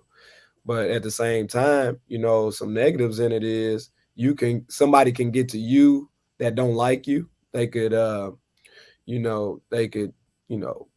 send you bad messages or try to get in your head, or you could be looking at things that on a positive for you, or you getting, bad ideas and bad, mojo or whatever it may be from just being on the internet. And then a lot of people have lost their scholarships and opportunities due to some of the things that they taped themselves doing on the internet. So it's just so many different things, with anything. Like I said, it could be some positive or some negative, but it's just so many things that could come with being on social media that could be positive or could be negative. But those are conversations that we can continue to have with each kid that we come in contact with, whether it's an athlete, a regular student inside of our building, shoot, kids on the street, you know what I mean? You just try to have any type of conversation with anybody, especially if they're doing something bad in regards to social media. And then it could follow you for the rest of your life, once that stuff is out in the cloud. So that's another conversation as well. And another flex, talk about getting the keys to the city from the mayor. Yeah, that was awesome. Yeah, no, it's a Mayor Jones is a wonderful lady, man. She supports us heavily. Her son goes to our institution. He's a freshman. He played. He was able to move up to the varsity this year during the season, and he went on the journey with us. So for us to be, have that relationship with her, and her respecting the things that we do each and every day and understanding the grind that we put in, and to be able to be, represented the keys, the proclamation, and have a day, that's a major feat. And it's, it's something that I'm very grateful for and humbled to receive, and thankful in the same breath as well. And that's amazing to be able to be, in that position to get the keys. Y'all, like, I got the key right here. Y'all can't tell me nothing. Right. I love it, man. So you're gonna have to tell the parents. You're gonna have the trophy, the key. Gonna have a bin. Just go. Hey, go in that bin. Tell me what you pull out. Oh, the key to the city. That's what that is. I think. Right. No, for sure. So, with the success you have had at Cardinal Ritter, do you have like that cachet where you're able to bring in alums, let's say like Jahadi White or Lauren Woods or Chris Carroll, where they can just come in and talk to the players and, give them another viewpoint from being a professional or being in college, so they can learn how to be prepared for the next level? For sure, man. We've had an opportunity to, with basketball season going on, like Chris Carroll is the coach at Duke. We've had him jump on Zooms with the kids and, during playoffs or whatever it may be, just to kind of talk to the kids and, develop those relationships with those alum. And, some of the other guys, we try to encourage that on every level. You know what I mean? Whether it's a Jahadi White or Tommy Higdon or just anybody that, that has been to the school. We want these guys to know who they are and understand their journey. I gave my kids a book at the beginning of the year, and on the front page of it, it said, it had a picture of the first state championship we won, and it said the Mecca of basketball. And, that's something that, we feel like that's where we are. You know what I mean? In our school, in our institution, our history, and our legacy, the things that you very much talk about. Not a lot of schools in Missouri can say that they won 10 state championships. You know what I mean? So, we want them to understand it. So in that book, I had all pictures of every state championship that was won at Cardinal Ritter, and it showed the pictures of the people who went here. You know what I mean? And my job in this space is try to, help the alum understand that, we are you, and you're us. You know what I mean? And we got uniforms that say Thekla on it. Thekla is the street that the school was on, over on in Walnut Park. You know what I mean? So I have to connect those dots, because those are the things that mean everything. If you know where you come from, then you know where you're going. You understand? I've taken the kids over to the building on Thekla. You know what I mean? And I let them walk the hallways and see the small spaces that the kids had to be in, and the small gym that they had to be in at that particular school, and to see where you are now. You know what I mean? A lot of what they've gotten now didn't come off their back. It came off the alumni back. you know what I mean, and the people before you. So I'm big on just talking to the kids about planting seeds that you'll never see grow. So you'll be able to, you know, get that same treatment when you're gone, you know what I mean, and when I'm gone. And there's kids here that believe in what's been done and the work that's been put in. So that's major to have any alumni see the greatness that go on inside of these walls. And it's unfortunate that not all of them see it and not all of them believe it. But we're gonna keep working to bring that to light and help them understand that it's greatness over here on 701 North Spring Street. And if you ain't with it, then you missing it.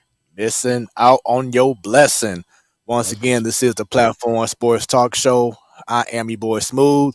Right above, I have T-Bone. And we have here we go. And we have special guest. Yeah, Coach Ryan Johnson, man, I'm here with you.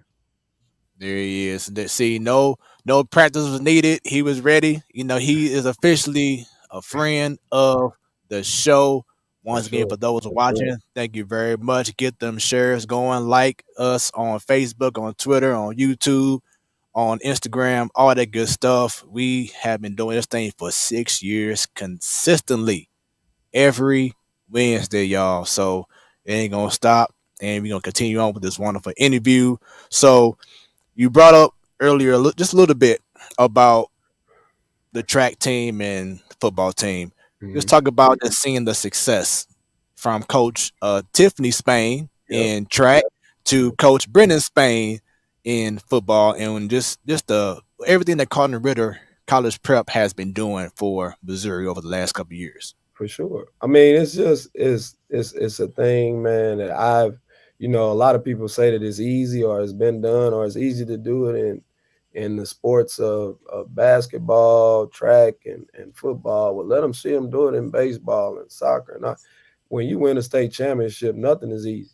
You know what I mean? There's 30 other schools that wish they would have won it, or, you know, how many ever it may be. So to actually do that all in 1 year, and, you know, track is back up again and they're starting their season now, and they're going to go into, you know, hopefully another championship. But to me, it's just to see that the work that we all put in, you know what I mean, that Coach Tip was in, and the things that she does with her team and the expectations that she set and the bar that she's raised here since she's been here. And, you know, and for Coach Brendan to come in and, you know, take a program from, you know, that was on the rise, you know, went through a little bit of trouble and was able to jump back on and get it going in the right direction, and to see those kids that, you know, that's been here this long, and to never, ever, ever have a football state championship in this particular school, and for him to do it is something, and it should be celebrated. And they work for it, you know what I mean, which in turn, you know, it promotes to our other kids and other programs. You know, we just started our baseball program again, first time after, you know, it's been like 3 or 4 years that we've had baseball at Cardinal Ritter, you know. But when you're setting bars like this, and your success is being seen across the board inside of the institution, and like I said, I would never just shine a light on athletics, but academically, like we got kids that are so gifted and so special due to a lot of even our teachers that we have in there. I don't know if y'all seen a picture of where, you know, they've highlighted how many black men we've had in this building. Yeah, and it went viral, and we've had a school from Boston come in and shadow us to see what we're doing. You know what I mean? Like, just the great things that we're doing in the school. You know what I mean? So to bring that full circle with the sports teams and all of that, man, it's a blessing to be a part of it. And I think that we're just gonna continue to set the standard. We're gonna continue to push that narrative that we're gonna work, and we're gonna continue to work, because there's no satisfaction over here. You know what I mean? It's not enough. And that's just, I know who we are as people and who we are as workers and leaders. You know what I mean? Like, we want the next best thing for our kids, and we believe in kids and what we can do for these kids each and every day. So yeah, man, it's big time. And I, you know, to say that is nothing light. Like, we're doing a lot of great things here, and you know, ain't nothing perfect. You know, we've got a lot of things that we can still work on to be better, and that's what we're gonna work and do. But I think we're doing a pretty good job so far, but we're going to keep working. Loving it, man. So is head coach at Cardinal Ritter, or should I say state champion, 3-time state champion head coach at Cardinal Ritter, your only title, or are you taking other roles at the school? Woo! Yeah. So that's definitely not my only title. I'm the dean of formation here, so the dean of students. I'm responsible for bridging the gap between the students, the teachers, and the parents. You know what I mean? It's not always about discipline, but it's about formation. You know what I mean? I talked about, the faith development, academic excellence, and leadership that we have inside of this space. And it's just something that, I just take my mentality from the court and then over to the other side of the building is just that standard that's being set. I'm about excellence. I'm about, self-growth and just motivation each and every day, because we have so many gifted kids inside of this space that just need a little bit of, just formation, you know what I mean? And just guidance and just a little direction that could just put them on a path to some places that, a lot of people won't be able to get to, but that's how special that they are. You know what I mean? So, I do that. I run a house program here. It's a lot of things that I do inside of this building, but it's things that I love to do, and it's all revolving around kids. You know what, T-Bone, I just realized that Coach Ryan Johnson has a twin in the NBA. Who is that? That's the first. Mike Conley Jr. Mike Conley, okay. I saw it. I'm like, you know what? Wait a minute. I never got. Let me know in the comments. I never got Mike Conley before. Yeah, that's cool. Yeah, Mike, a point guard. I leads the team, his thing. You know what I'm saying? Yeah, for sure. So, going in regards to leadership, you being a point guard, you just saw your twin, Mike Conley Jr. But talk about in regards to your players. Yeah, you recognizing leadership on your team and saying, you know what, not saying you're the captain of the team, but I want you to be this guy to help, be that coach on the floor. How do you decipher? How do you decide that? Is that just something that you choose just by yourself, or is that amongst your coaches? How do you decide that? Well, I feel like it's decided inside of the lines. You know what I mean? And then outside of the lines, how well does the kid, adhere to the things that we're asking them to do? You know what I mean? How well do they express that to their others? You know what I mean? We have a motto on our basketball team, and it's called "Sweep the Shed." And there's no one person is bigger than or is bigger than the group or anything that we got going on. And we took that motto from the All Blacks, a New Zealand rugby team. That's the winningest team, or the winningest sports organization in the world. And they use that motto of "Sweep the Shed." You know what I mean? And never be too big to do the small things that need to be done. And so, we try to employ that leadership through everyone.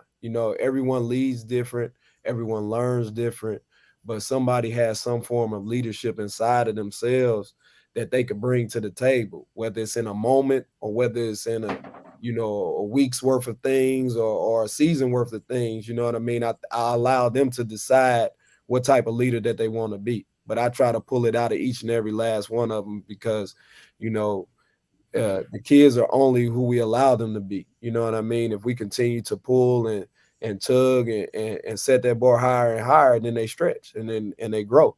And I think that that's the main thing that we want from each and every kid is the growth.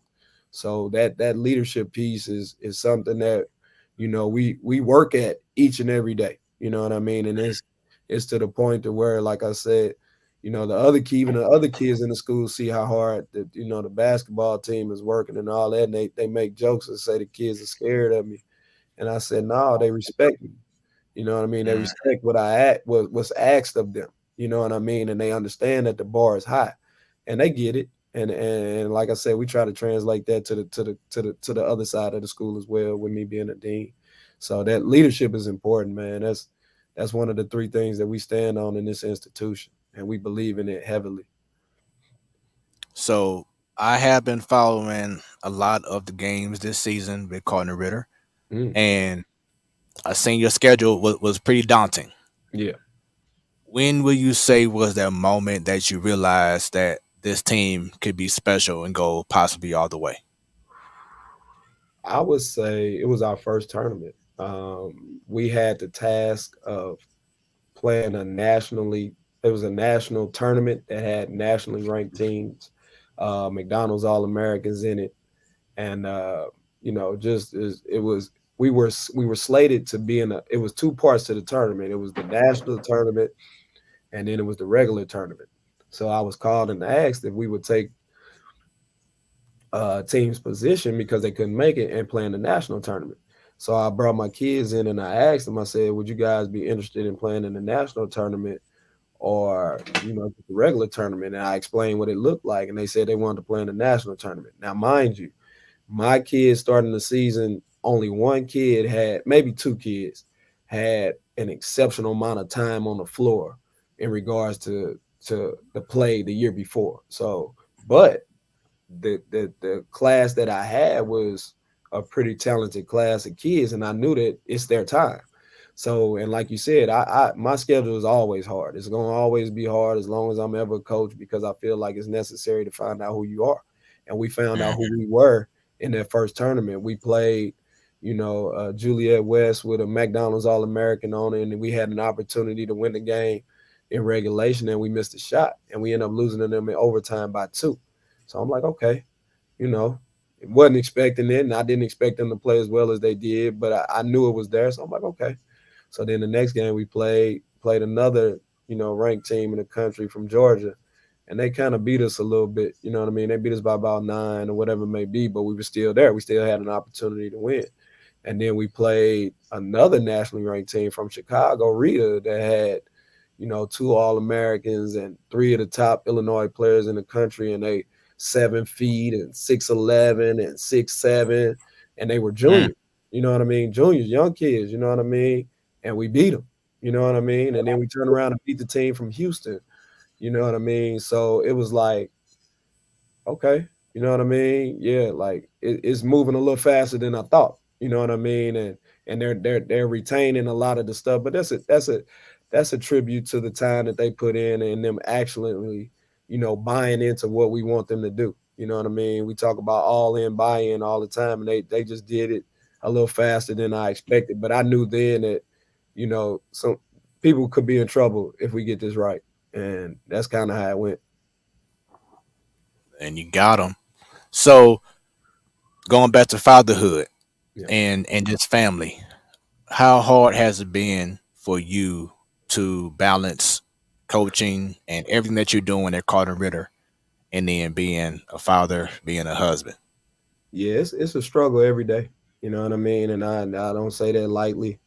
You know what I mean? Because I spend a lot of time, in the gym and away from home and, trying to, create a better opportunity for the family. And, is some things that, sacrifices have to be made.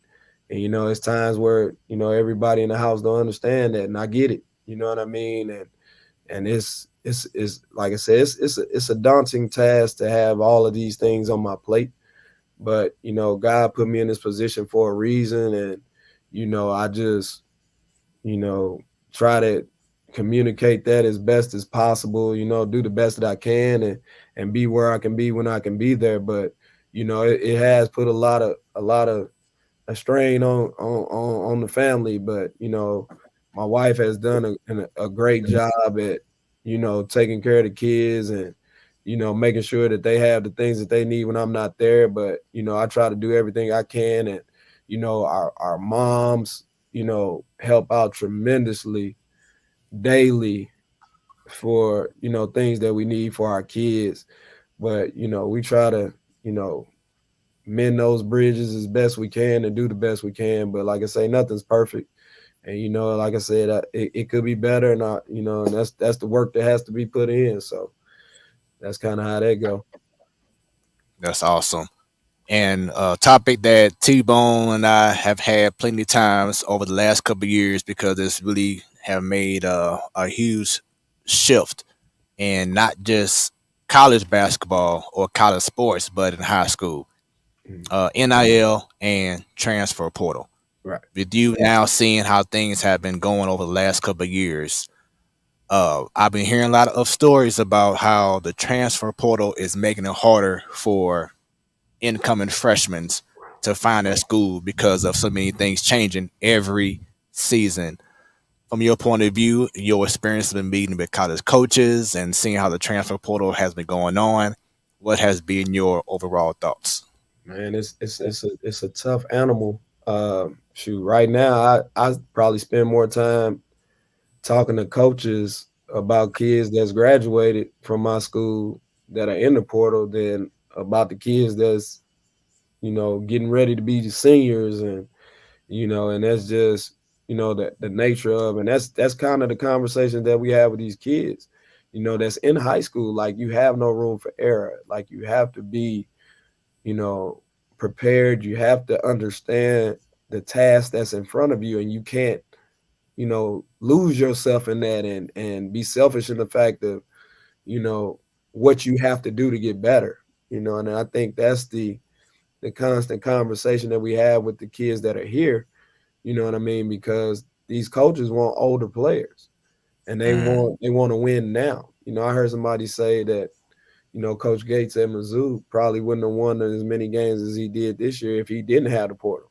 If he didn't have be able to bring in all of these older men and be able to play the type of ball that he wanted to play. But if he'd had to bring them and build them from high school on up, then, you got to wait 4 or 5 years. So that just speeds up the process of the high school kid of understanding that, you got to grow up fast. You got to be more mature. You got to handle yourself almost like a pro. You know what I mean? Now, you got your body has to look a certain way. You have to be able to understand concepts. You got to be able to, have self-discipline and be ready to go right away. I talk about having plug and play guys. I try to give them, all of the tools necessary so when they do go to college, you're not behind. You know what I mean? That you're ready to play. The only thing that may hold you up could be your coach or maybe too many guys in front of you. But other than that, you understand and you're ready. So you're prepared.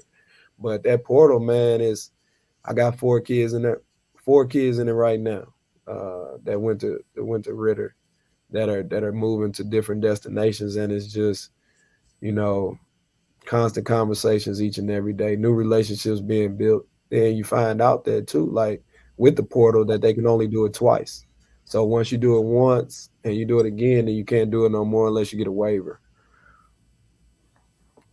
And Miss Dub, our favorite fan, says, does the portal make it harder for high school seniors to get recruited at top colleges? 100%.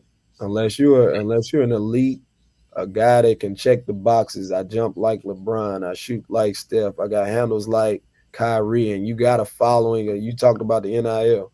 It's high school kids that have, what they call that a estimate of what their worth is as far as NIL. And those kids will be okay going to college. And so that's the 20 or the 30 top kids in the country. They'll have an opportunity to play. And they're needed to be on the team. But the rest of these kids that don't check those boxes, it's a tougher being for them. That's something I was actually going to ask you is has it gotten to the point where you will have high schoolers that are sponsored or anything like that at this point? Has it gotten to that yet? Not for me.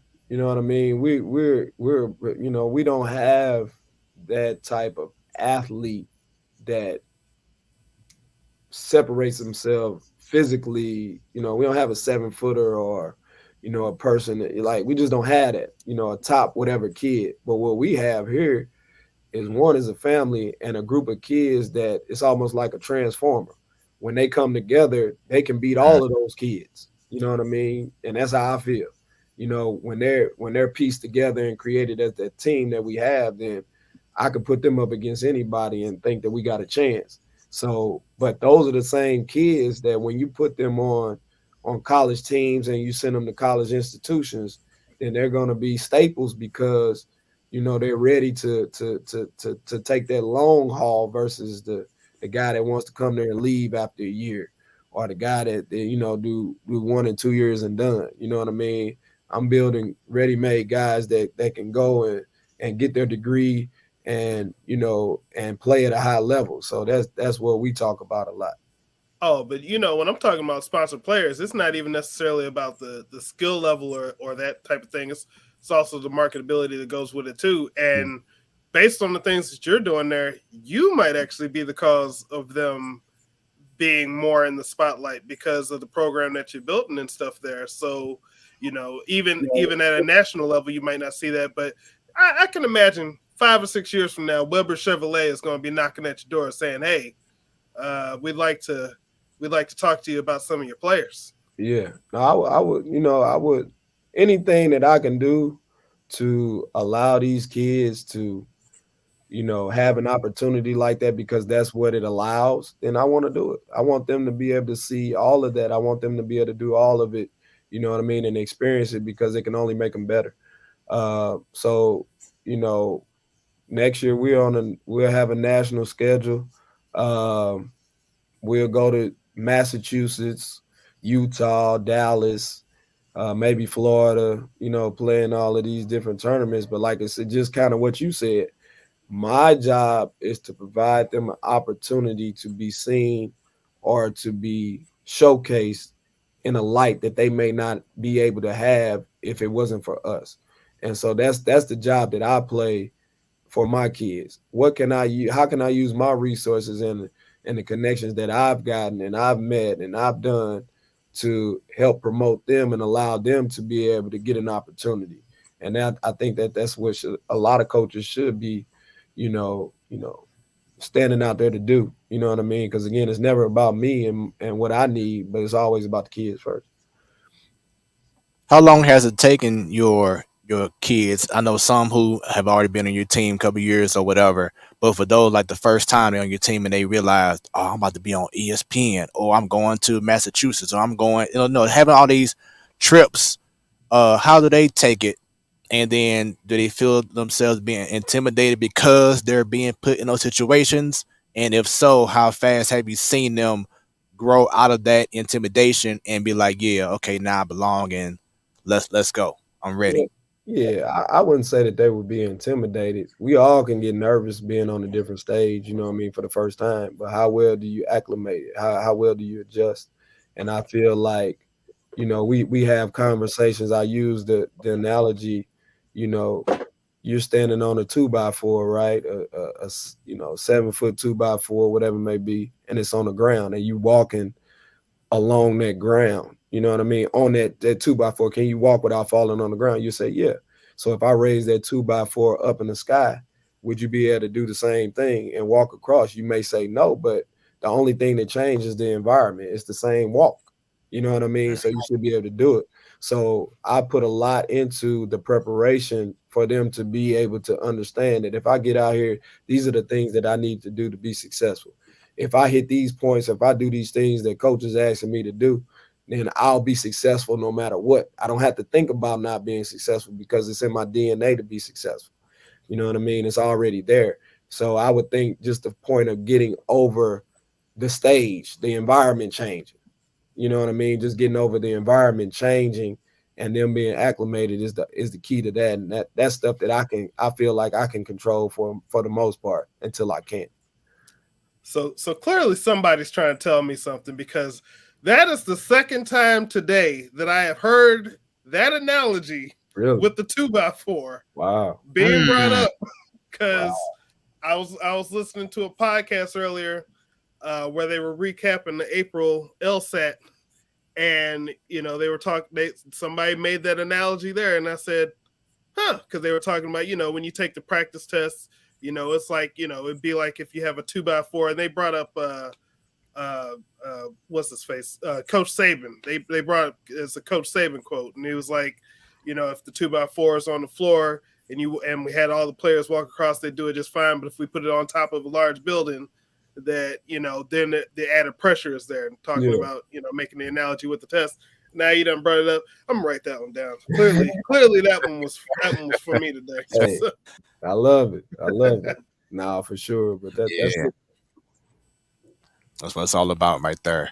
So I know you've been busy, man. You know, coaching, being at Cardinal Ritter and everything. Have you had time to watch the NBA playoffs? Oh, for sure. I watch. I find time to. That's one thing that I can say I do consistently is watch basketball. So I'm on it. You know what I mean? Whether it's on my phone or I'm playing with the kids. I got a phone or a TV somewhere, and we doing it all. So we gonna do it together. Is what we gonna do. So yeah, now I'm watching. Well, let's talk about it real quick, because Yeah. as going to tonight, these are the brackets with the win, not win loss, but in regards to the series standings at this time. And this just in, the Memphis Grizzlies, um, Coach Ryan Johnson's twin brother. No, I'm sorry. No, Now he he yeah, was with play the for Grizzlies, yeah. but He now used to. now he with Minnesota. Now he was That's right. Minnesota. That's But right. the Grizzlies did win, so the series is tied at 1. Yep. So they go Yep. to LA next for the next couple games. So we'll see about that series. Your thoughts on in regards to that series right there, and especially with Ja Morant not even playing tonight because of his hand. How big of a win was that for Memphis, and how much of a blow can that be for LA? Well, I think LA came in and did what they needed to do. They wanted to get one win on foreign territory. So in any Hmm. playoff game, like that's the goal for the team that's coming in.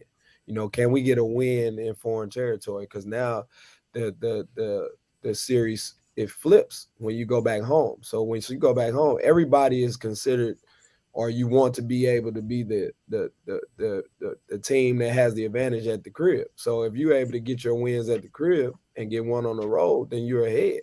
You know what I mean? So I feel like that's a goal for any away team coming in. So LA is still fine. Now, if LA doesn't hold home court and they lose a game or they allow Memphis to get back even, then they could be in trouble because I feel like they're playing better without Ja. You know what I mean? Ja ain't been there all year due to whatever it may be, but they've had to find a way to win without him, and that's less pressure on them because with Ja, they're thought of as to be the favorite. So without him, they're basically the underdog. Everybody feels it better to play in the underdog role versus the favorite, I think. And let's go up to Sacramento, Golden State. My wife's team, Golden State Warriors, they are down 2-0 for the first time in the era of Steph Curry and Klay Thompson and Draymond Green. Mm. Your thoughts in regards to this series? Is it over for the reigning defending champs? 'Cause now they back at home now. Now they Yeah. have sucked on the road all year, but they're back at home. I know to me personally, game 3 is definitely a must win for Golden State. Yeah, I feel like they'll be fine at home. I think they'll be able to get it back on track. And again, it's one of them things. Yeah, you got Draymond on the floor, but sometimes you play a little better without the antics and the distractions that he bring. And I feel like they may be a little more free. So I feel, and then too, Sacramento is very inexperienced as well. So they're fighting tooth and nail to get the wins, where Golden State is just simply not being themselves and not playing the way that they know how to play. So if they're able to tie it up in Oakland and San Francisco, then the series could really shift going back to Sacramento, giving them that momentum. But if the Kings come in and steal one, then I would say it's a problem. Let's see. All right. So we got the Suns and the Clippers. What's your thoughts on that series? Man, it's tricky because Phoenix right now, everybody wants to crown them the champs, but they just not playing well together. And it's obvious that everybody out there is uncomfortable and don't know their actual role. And they got rid of a lot of prominent bench players that play high roles for them during the year, and they're just trying to figure it out. And KD hasn't played, so it's like his 9th or 10th game, and you trying to win a championship. It just don't look right. You know what I mean? And the Clippers are playing free. They're the underdog again. Paul George is not playing right now, so they're playing with house money too. There's no pressure on them. So they came in and won a game there, and T. Lewis doing a masterful job coaching. So I don't know. I think Phoenix might be in trouble. All right. And then we got the Timberwolves and Nuggets. Your thoughts? I think Minnesota hasn't been playing well all year. They kind of spotty. You saw what happened. At the end of the regular season, you got a guy walking down the hallway, break his hand. You got guys fighting on the bench. I feel like their time is about to run out, so they can, go on reset and do whatever they need to do and let Denver move on. That's what's going to happen there.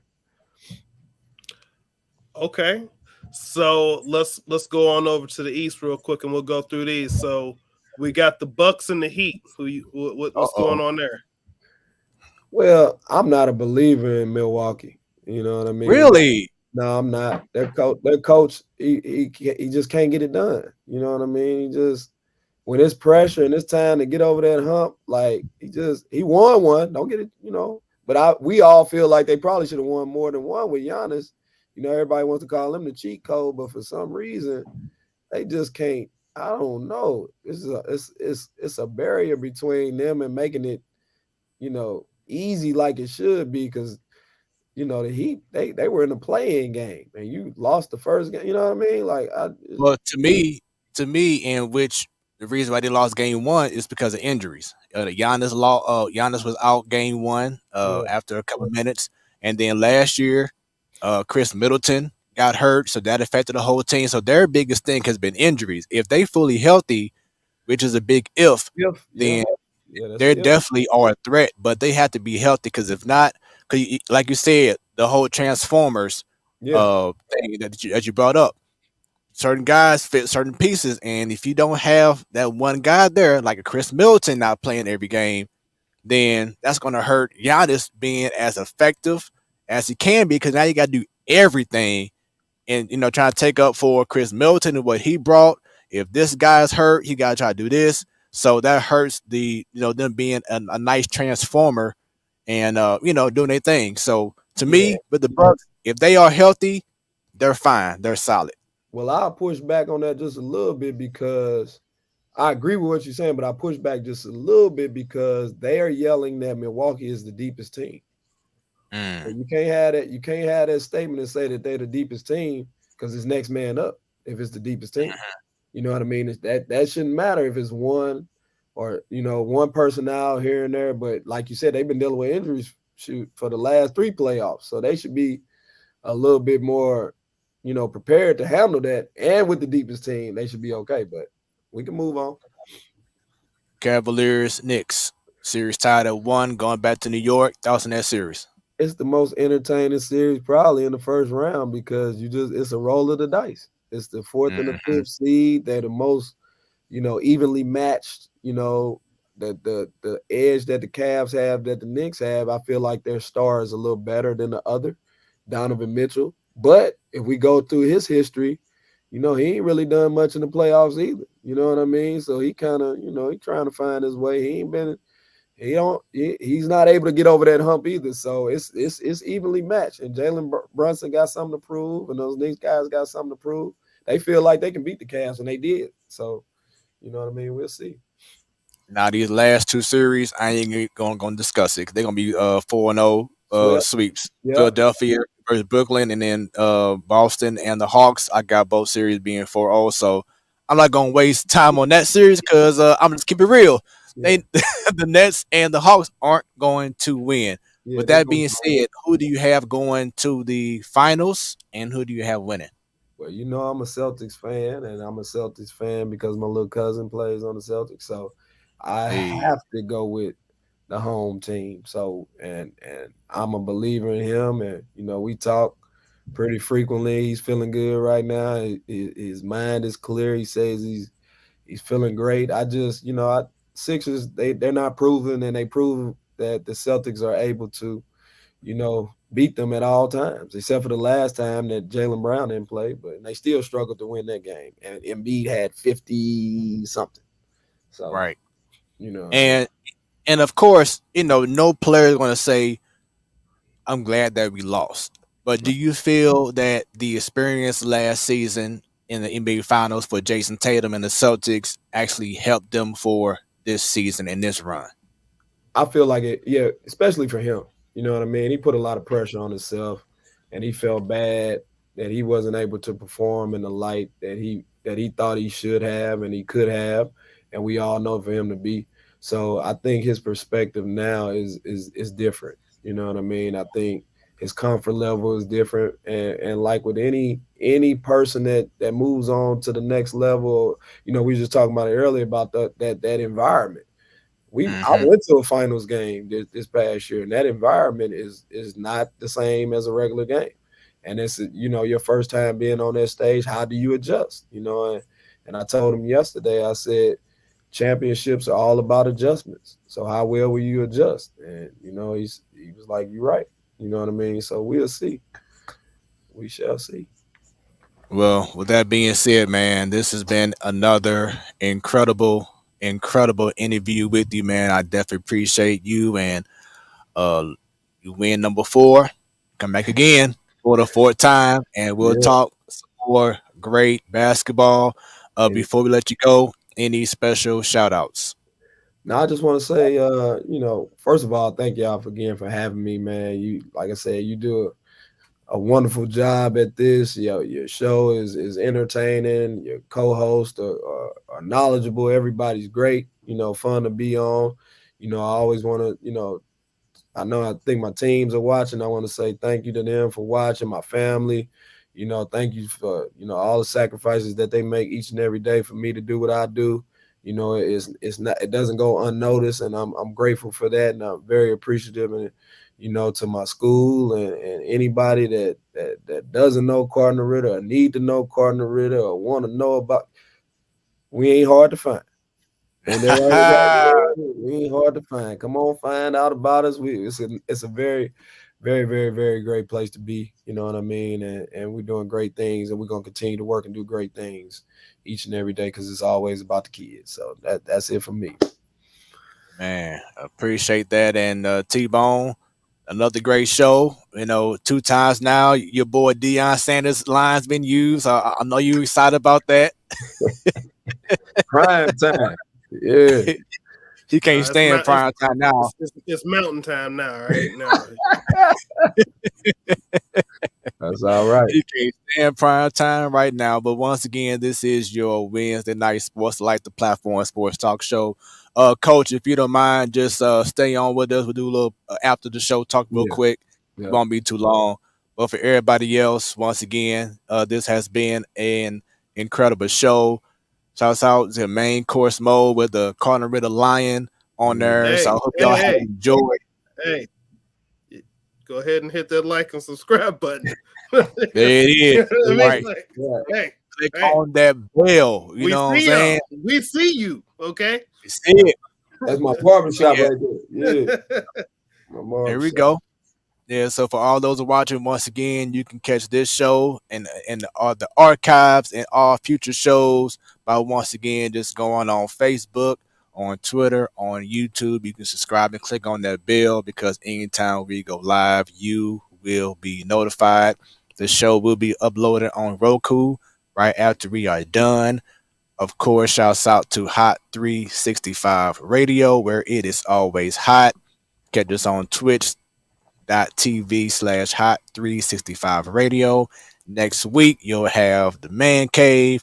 On the first Wednesday of the month, you'll have Ladies Night. And as Coach Ryan Johnson said, everyone on the panel, all the co-hosts, they are amazing. They are very knowledgeable. They know their stuff. We have another special guest coming up next week and for Ladies Night in 2 weeks as well. So this train is going 6 years strong. The Platform Sports Talk Show.